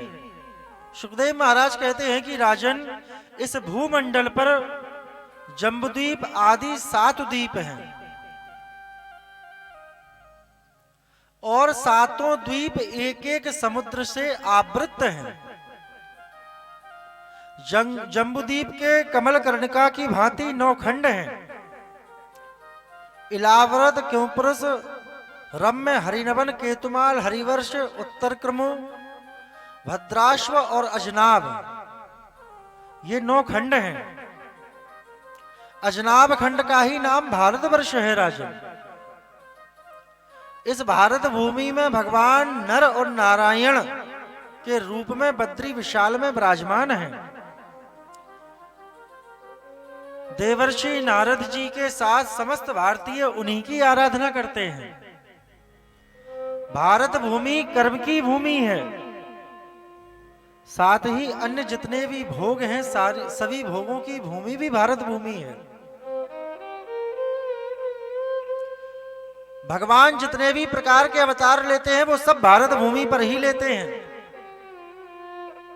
कभी आपने नहीं सुना होगा कि भारत भूमि से अतिरिक्त भगवान का कोई अवतार किसी अन्य भूमि पर हुआ हो। क्यों? क्योंकि भगवान को ये भारत भूमि बड़ी प्रिय है। जब जब धर्म की हानि होती है, अधर्म का प्रचार प्रसार होता है, आम जनमानस, गौ, संत, विप्र, भगवत भक्त जब पीड़ा पाते हैं, तब धर्म संस्थापनार्थाय संभवामि युगे युगे, धर्म स्थापना के लिए भगवान भारत भूमि में अवतरित होते हैं। अहो अमीशाम किमिकारी शोभनम प्रसन्नये साम स्विदुद स्वयं हरिम यैर्जन्म लब्धम ऋषुभारिताजिरे मुकुंद सेवोपयकं स्पृहाहिना। स्वर्ग के देवता भी जब भारतीयों को भगवान की सेवा में देखते हैं तो वो स्वर्ग के देवता हम मनुष्यों से स्पृहा करते हैं, द्वेष करते हैं। क्योंकि भगवान की पारब्रह्म परमेश्वर की इस पृथ्वी पर पूजा अर्चना और इस कथामृत के पान का अधिकार केवल मनुष्य को दिया। ये देवताओं के लिए भी दुर्लभ है। नायत्र वैकुंठ कथा सुधा पगा न साधवो भागवस्तदाश्रया। अरे उस बैकुंठ या उस स्वर्ग में या अन्य लोकों में क्या जाना, जहां ना भगवान की कथा है ना भगवत भक्त हैं, ऐसे ऐश्वर्य की क्या अपेक्षा करना। ब्रजवासी तो कहते हैं, कहा करूं बैकुंठ ही जाए, जहां नहीं नंद, जहां नहीं यशोदा, जहां नहीं गोपी ग्वालन गाए। ब्रजवासी को तो ब्रज में ही आनंद है, क्योंकि उनके जो नंद नंदन हैं वो कभी वृंदावन छोड़ करके जाते नहीं हैं। भगवान की प्रतिज्ञा है, वृंदावनम परित्यज्यो पादमेकम न गच्छति। भगवान ब्रज को छोड़कर, वृंदावन को छोड़ करके अन्यत्र कभी नहीं जाते। अन्य लोगों का वर्णन करते हुए सुखदेव जी महाराज बताते हैं कि राजन, पृथ्वी से नीचे 7 लोक हैं, अतल, वितल, सुतल, तलातल, रसातल, पाताल। और पृथ्वी के ऊपर भी 7 लोक हैं, भू, भुवा, स्वाहा, महाजना, तपा और सत्य। नीचे से ऊपर संपूर्ण ब्रह्मांड की जो दूरी है वो 50 करोड़ योजन की है।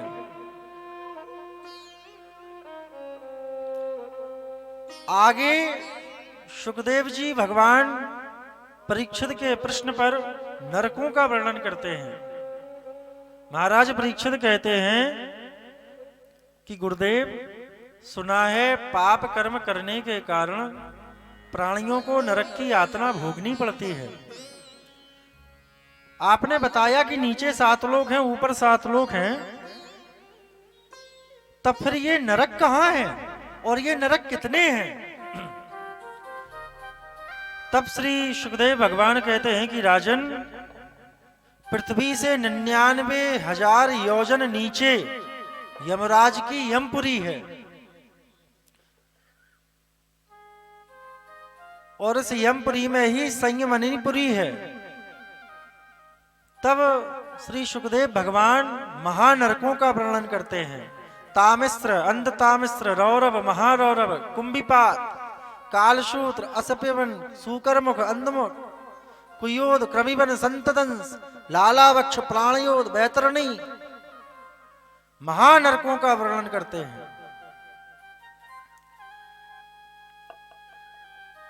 महाराज परीक्षित कहते हैं कि गुरुदेव, नरक कितने हैं? सुखदेव भगवान कहते हैं कि प्रमुख रूप से 28 नरक हैं, छोटे मोटे सैकड़ों हैं।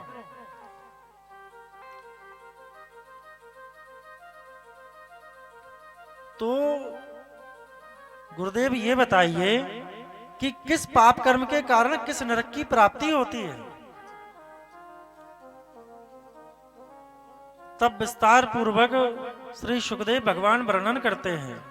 तत्र यस्तु पर विद्यापत्य कलत्राण्य पहति सही काल पाशबद्धो यम पुरुषै रत भयानकै तामस्त्रै नरके बलान्य पात्यते। जो प्राणी पर संपदा का हरण करता है, किसी दूसरे के द्रव्य का हरण करता है, पर स्त्री का हरण कर लेता है, पराये बच्चों का हरण कर लेता है, ऐसे व्यक्ति को यम के दूत तामिस्र नामक नरक में ले जाकर के पटक देते हैं। तामिस्र नरक का वर्णन करते हुए सुखदेव भगवान कहते हैं कि इस नरक की जो भूमि है उसमें तांबे के अग्नि के समान तपा करके उस भूमि का निर्माण किया जाता है, और उस भूमि पर उस व्यक्ति को ले जाकर के उस पापाशयी दुरात्मा को पटक दिया जाता है। परीक्षित जी ने कहा कि महाराज, फिर तो प्राण निकल जाते होंगे, ऐसी भयानक यातना जब पाता होगा वो जीव। तब श्री सुखदेव भगवान ने कहा कि नरकों की यातना भोगने के लिए यातना देह मिलती है। ये देह तो समाप्त हो जाती है। आपके पाप कर्मों के द्वारा जब यमपुरी में आप पहुंचते हैं तो आपको यातना देह दी जाती है। यातना देह का क्या प्रभाव है? आप सारी यातनाओं को भोगेंगे, मृत्यु तुल्य कष्ट आपको प्रदान किए जाएंगे, लेकिन आपकी मृत्यु नहीं होगी। आप उन सारी यातनाओं को भोगेंगे। ऐसे अत्यंत भयानक नरकों का जब वर्णन किया श्री सुखदेव भगवान ने, तो परीक्षित जी कांप गए।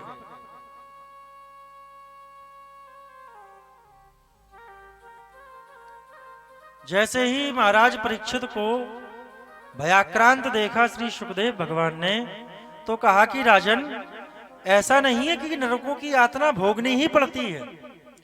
अरे अगर कोई ज्ञान या अज्ञानता बस कोई पाप कर्म हो गया तो उस पाप का प्रायश्चित भी बताया गया है। शास्त्र विधि के द्वारा पुराणोक्त जो प्रायश्चित बताया गया है उस प्रायश्चित को कर लो। भाई, जैसे समझिए कि कोई कपड़ा गंदा हो जाए, मलिन हो जाए, तो आप क्या करेंगे? उसको फेंकेंगे नहीं, जलाएंगे नहीं। बढ़िया डिटर्जेंट आते हैं, साबुन आते हैं, चकाचक साबुन लगाया, कपड़ा धोया और एकदम साफ। उसी प्रकार से ये देह है, ये आत्मा है। इस देह से कोई पाप कर्म हो गया तो उस पाप का शास्त्र के अनुसार प्रायश्चित कर लेना चाहिए। अच्छा महाराज, तो वो प्रायश्चित क्या है? श्री सुखदेव भगवान बहुत अच्छा प्रायश्चित बताते हैं पापों का। आप सब भी नोट कीजिए। श्री सुखदेव भगवान कहते हैं, केचिद केवलया भक्त्या वासुदेव परायणः अगम गुणवंती कास्नेनो निहारोमिव भास्करः। अरे किसी भी प्रकार से कोई पाप यदि हो गया है तो उस पाप का सर्वोत्तम प्रायश्चित है भगवान नाम का आश्रय लेना। केचिद केवल या भक्त्या वासुदेव परायणा। यदि अज्ञानतावश कोई पाप हो गया है तो वासुदेव परायण हो जाइए, भगवान नारायण की चरण शरण ग्रहण कर लीजिए और भगवान नाम संकीर्तन कीजिए, भगवान नाम का जप कीजिए। क्योंकि पापी के द्वारा किए हुए पाप कर्मों में उतनी शक्ति नहीं है, उससे अनंत गुना ज्यादा अधिक शक्ति भगवान नाम में है। तब नाम महिमा का निरूपण करते हुए यहां से 6वां स्कंद प्रारंभ होता है।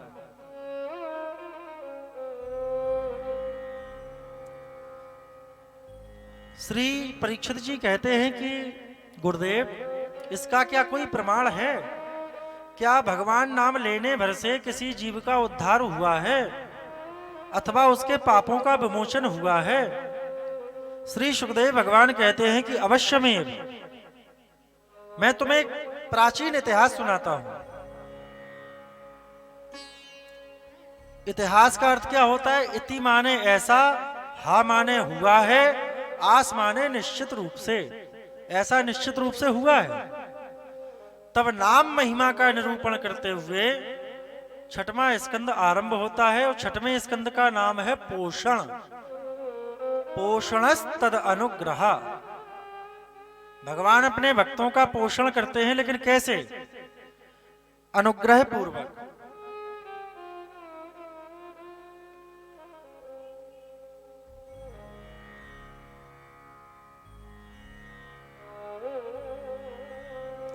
सुखदेव भगवान कहते हैं कि परीक्षित, जैसे भुवन भास्कर सूर्य नारायण के उदय हो जाने पर संसार का जो ये तिमिर है, जो अंधकार है, ये नष्ट हो जाता है, ऐसे ही भगवान नाम का जब आश्रय जीव ले लेता है तो उसके सारे पाप ताप नष्ट हो जाते हैं। अजामलोपाख्यान का श्रवण श्री सुखदेव भगवान परीक्षित जी को करा रहे हैं। महाराज परीक्षित कन्नौज में रहने वाला अजामिल नाम का एक ब्राह्मण था। बहुत बड़ा वेद पाठी और मातृपितृ भक्त था। पतिव्रता पत्नी भी थी, आज्ञाकारी बेटे थे, सब कुछ था भगवान की कृपा से। पर एक दिन संयोग बस दुर्दैव से एक दिन समिधा लाने के लिए ये जंगल में गया। किसी शूद्र को वैश्या के साथ रति क्रीड़ा करते हुए इसने देख लिया।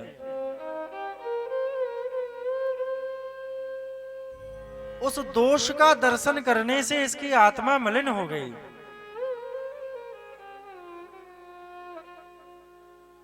उस वैश्या के साथ ये हमेशा के लिए चला गया। समय पाकर के उस वैश्या के संसर्ग से इसकी 10 संतानें उत्पन्न हुई। लोगों के समझाने पर, महात्माओं के समझाने पर 10वें बेटा का नाम इसने नारायण रख लिया।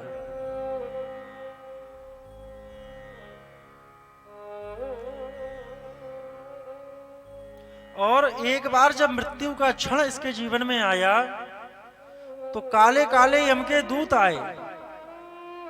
सबसे अधिक प्रेम भी अपने पुत्र नारायण को ही करता था, जो सबसे छोटा था, किसी भी कार्य के लिए ये अपने पुत्र को ही पुकारता था, नारायण को।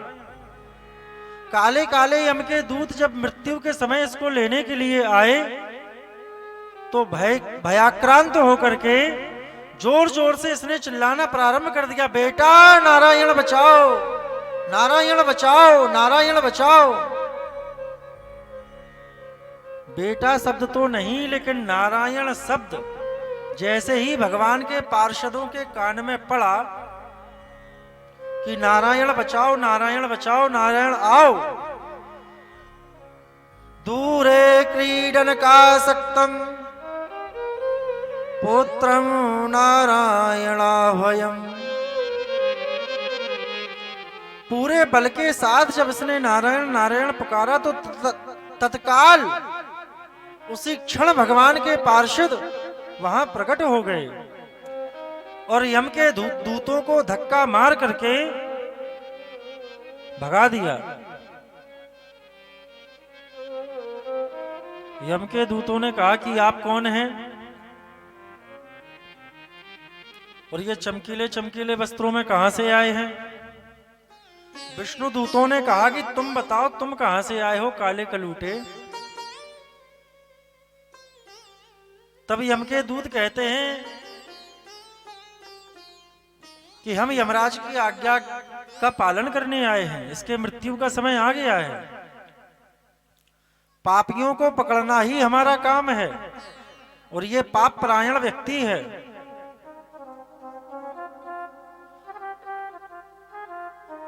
भगवान विष्णु के पार्षदों ने कहा कि अगर आप यम के दूत हैं तो हम विष्णु के दूत हैं, हमें कोई मतलब नहीं है कि इसने क्या पाप किया क्या पुण्य किया। इसने जोर जोर से हमारे प्रभु को पुकारा, नारायण भगवान को पुकारा, अब आप इसे लेकर के नहीं जा सकते।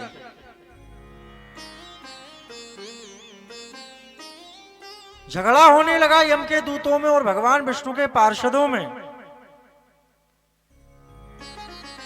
यम के दूत कहते हैं कि हमारा तो यही कार्य है और सदा सर्वदा से हम यही करते चले आ रहे हैं अनादिकाल से।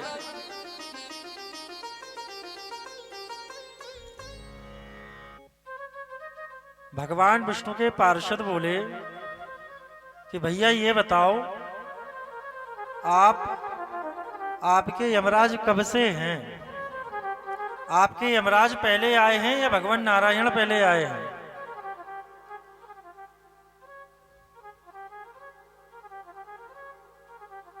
आपके यमराज से बहुत पूर्व से, बल्कि सृष्टि के आरंभ से पहले भी हमारे नारायण हैं। तो बताइए, आपके यमराज की आज्ञा का पालन किया जाए या नारायण की आज्ञा का पालन किया जाए? सांकेत्यम परिहास्यम वा स्तोभम हेलनमेव वा वैकुंठ नामक ग्रहण शेषाहरम विदु।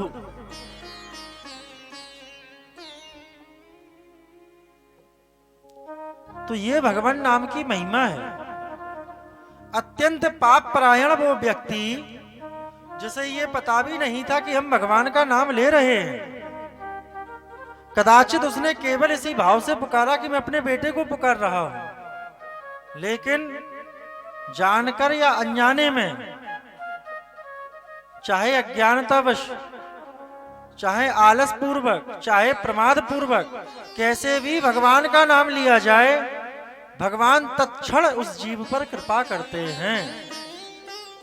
यमदूत भाग करके गए यमराज के पास और कहा कि प्रभु, हम तो आपकी आज्ञानुसार उस अजामिल को लेने गए थे, लेकिन भगवान नारायण के पार्षद आए और हमारी ये दुर्गति की। तुरंत यमराज ने कहा कि शांत हो जाओ, यहां नारायण भगवान का नाम मत लो, क्योंकि ये यमपुरी है। धोखे से भी किसी के कान में भगवान नारायण का नाम पड़ गया तो ना जाने कितनों को भी यहां से छुट्टी देनी पड़ेगी।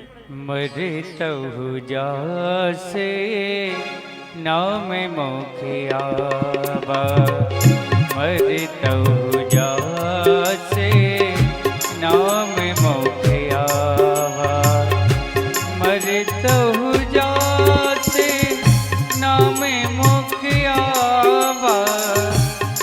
अरे तहु जासो नाम मुखियावा अधे मुकुते होय सुति गावा अधे मुकुते होय सुति गावा जन्म जन्म मुनि यतन कराहि जन्म जन्म मुनि यतन कराहि अरे तेरा में कहे आवत नाही प्यारे अनते राम कहे आवत ना जय सिया राम जय जय सिया राम प्यारे जय सिया राम जय जय सिया राम। तो ये भगवान नाम की शक्ति है, भगवान नाम में ये चमत्कार है। तुलसीदास जी तो कहते हैं कि भाव को भाव अनख आलस हूं, नाम जपत मंगल दस दस हूं। और तो और कहा कहो लगे नाम बढ़ाई, राम न सकह नाम गुण गाई। भगवान राम के नाम की महिमा का प्रतिपादन मैं कैसे करूं? मैं तो छोड़ो, स्वयं राम जी चाहे तो अपने नाम का प्रभाव नहीं बता सकते। इस प्रकार से नाम महिमा का निरूपण किया। आगे षष्ठ स्कंद में, छठवें स्कंद में वृत्रासुर चरित्र का बड़ा सुंदर वर्णन आया है।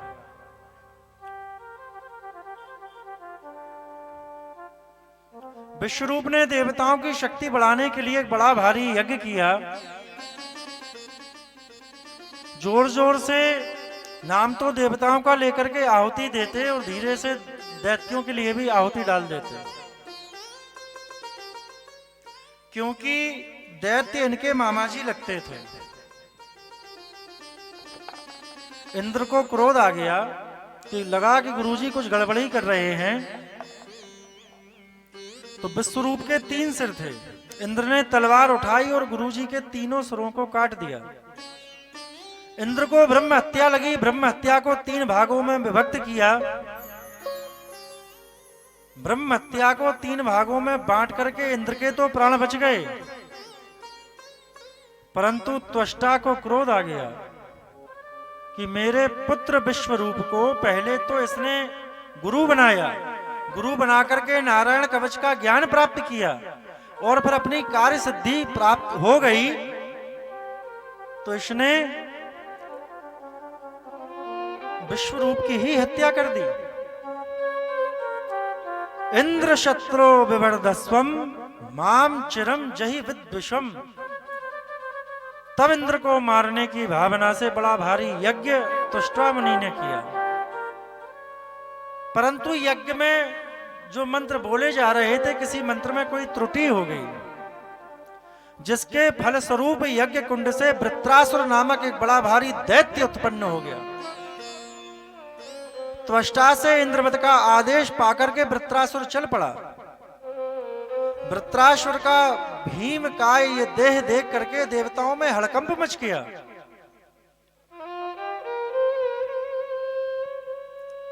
सारे देवता भागे भागे दधीची बाबा के पास गए। दधीची बाबा ने अपनी अस्थियों का दान किया। उन अस्थियों से वज्र का निर्माण हुआ और उस वज्र को लेकर के इंद्र वृत्रासुर से युद्ध करने के लिए आया। वृत्रासुर ने इंद्र को देखा और इंद्र के वज्र को देखा और वज्र में ही वह बांके बिहारी सरकार का, श्री राधा रमण सरकार का ध्यान करने लगा और वज्र में ही बिहारी जी का दर्शन करते हुए वृत्रासुर ने बड़ी भावपूर्ण स्तुति गाई। अहम हरि तब पादैक मूलो दासानुदासो भवितास्मि भूयः मनः स्मरेता सुपतिर्गुणांस्ते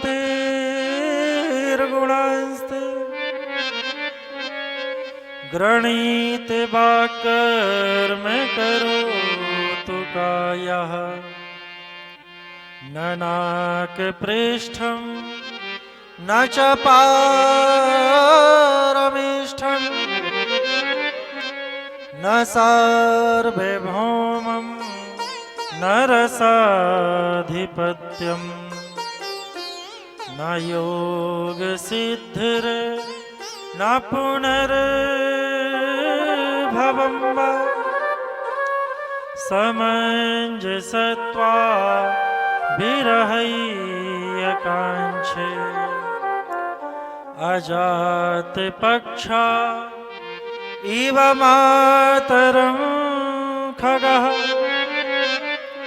स्तन्यं यथा वत्सितराक्षुधार्तः प्रियं प्रियैव व्युषुतं विषण्णा मनोरविन्दाक्षदिद्रक्षते त्वाम्। वृत्रासुर बड़ी भावपूर्ण स्तुति भगवान की कर रहा है और वृत्रासुर ने जो स्तुति की है इसका दर्शन करें तो धर्म अर्थ काम और मोक्ष चारों पुरुषार्थ वृत्रासुर ने भगवान से मांगे हैं। प्रथम पुरुषार्थ क्या है? धर्म। तो वैष्णवों का परम धर्म क्या है? वृत्रासुर कहता है अहम हरे तब पादैक मूलो दासानुदासो भवितास्म भूया। हे हरे, हे प्रभु, हम आपके दास नहीं बन सकते, इतनी हमारी योग्यता नहीं। तो भगवान ने कहा कि क्या चाहते हो? वृत्रासुर बोला कि प्रभु अपना दास नहीं अपने दासों का ही दास बना लो।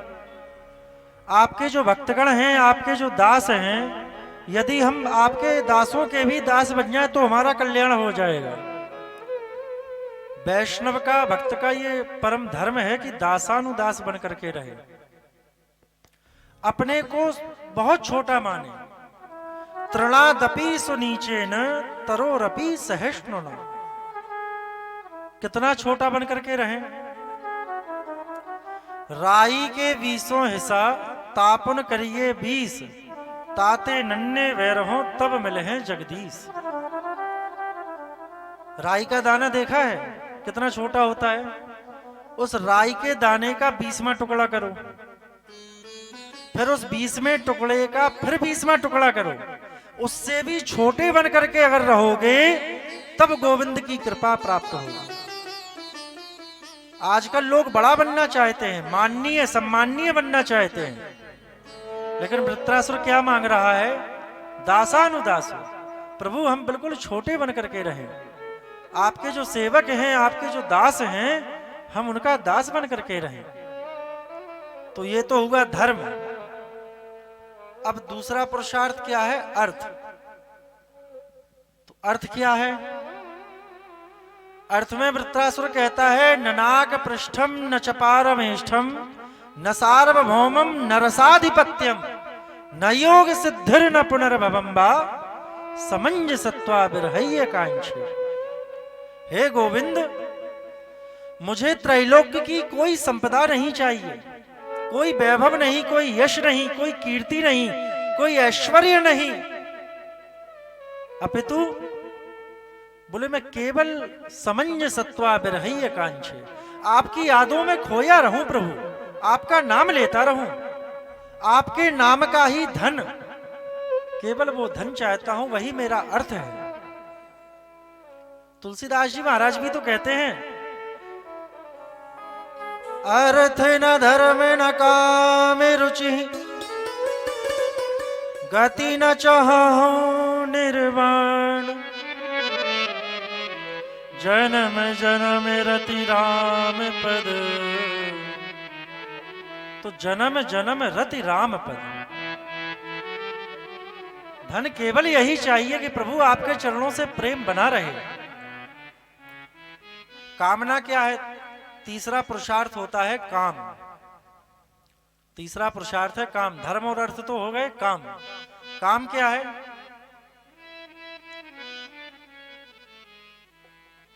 कामना केवल प्रभु इतनी है कि आपके ख्यालों में निमग्न रहूं, आपको इतना चाहूं प्रभु, आपको इतना प्रेम करूं, इतना प्रेम करूं। गोविंद बोले कितना कितना प्रेम करना चाहते हो मुझे?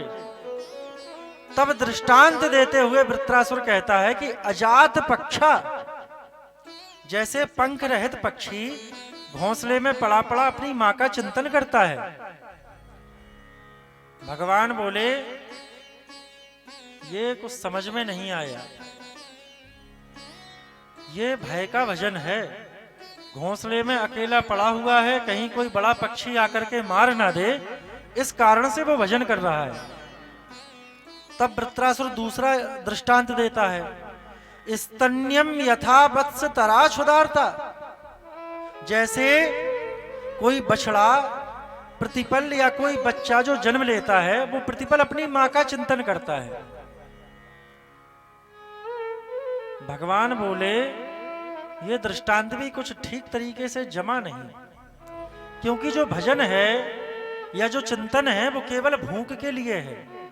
मां आएगी, दुग्धपान कराएगी, भूख की तृप्ति हो जाएगी, फिर कहां ध्यान रहेगा।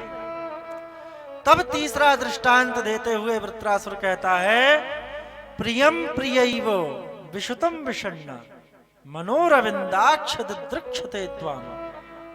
हे अरविंदाक्ष, हे कमल नयन, हे माधव, जैसे परदेश गए हुए अपने पति का उसकी प्रेयसी या पत्नी प्रतिपल चिंतन करती रहती है, जैसे कोई पतिव्रता नारी पति परायण होकर के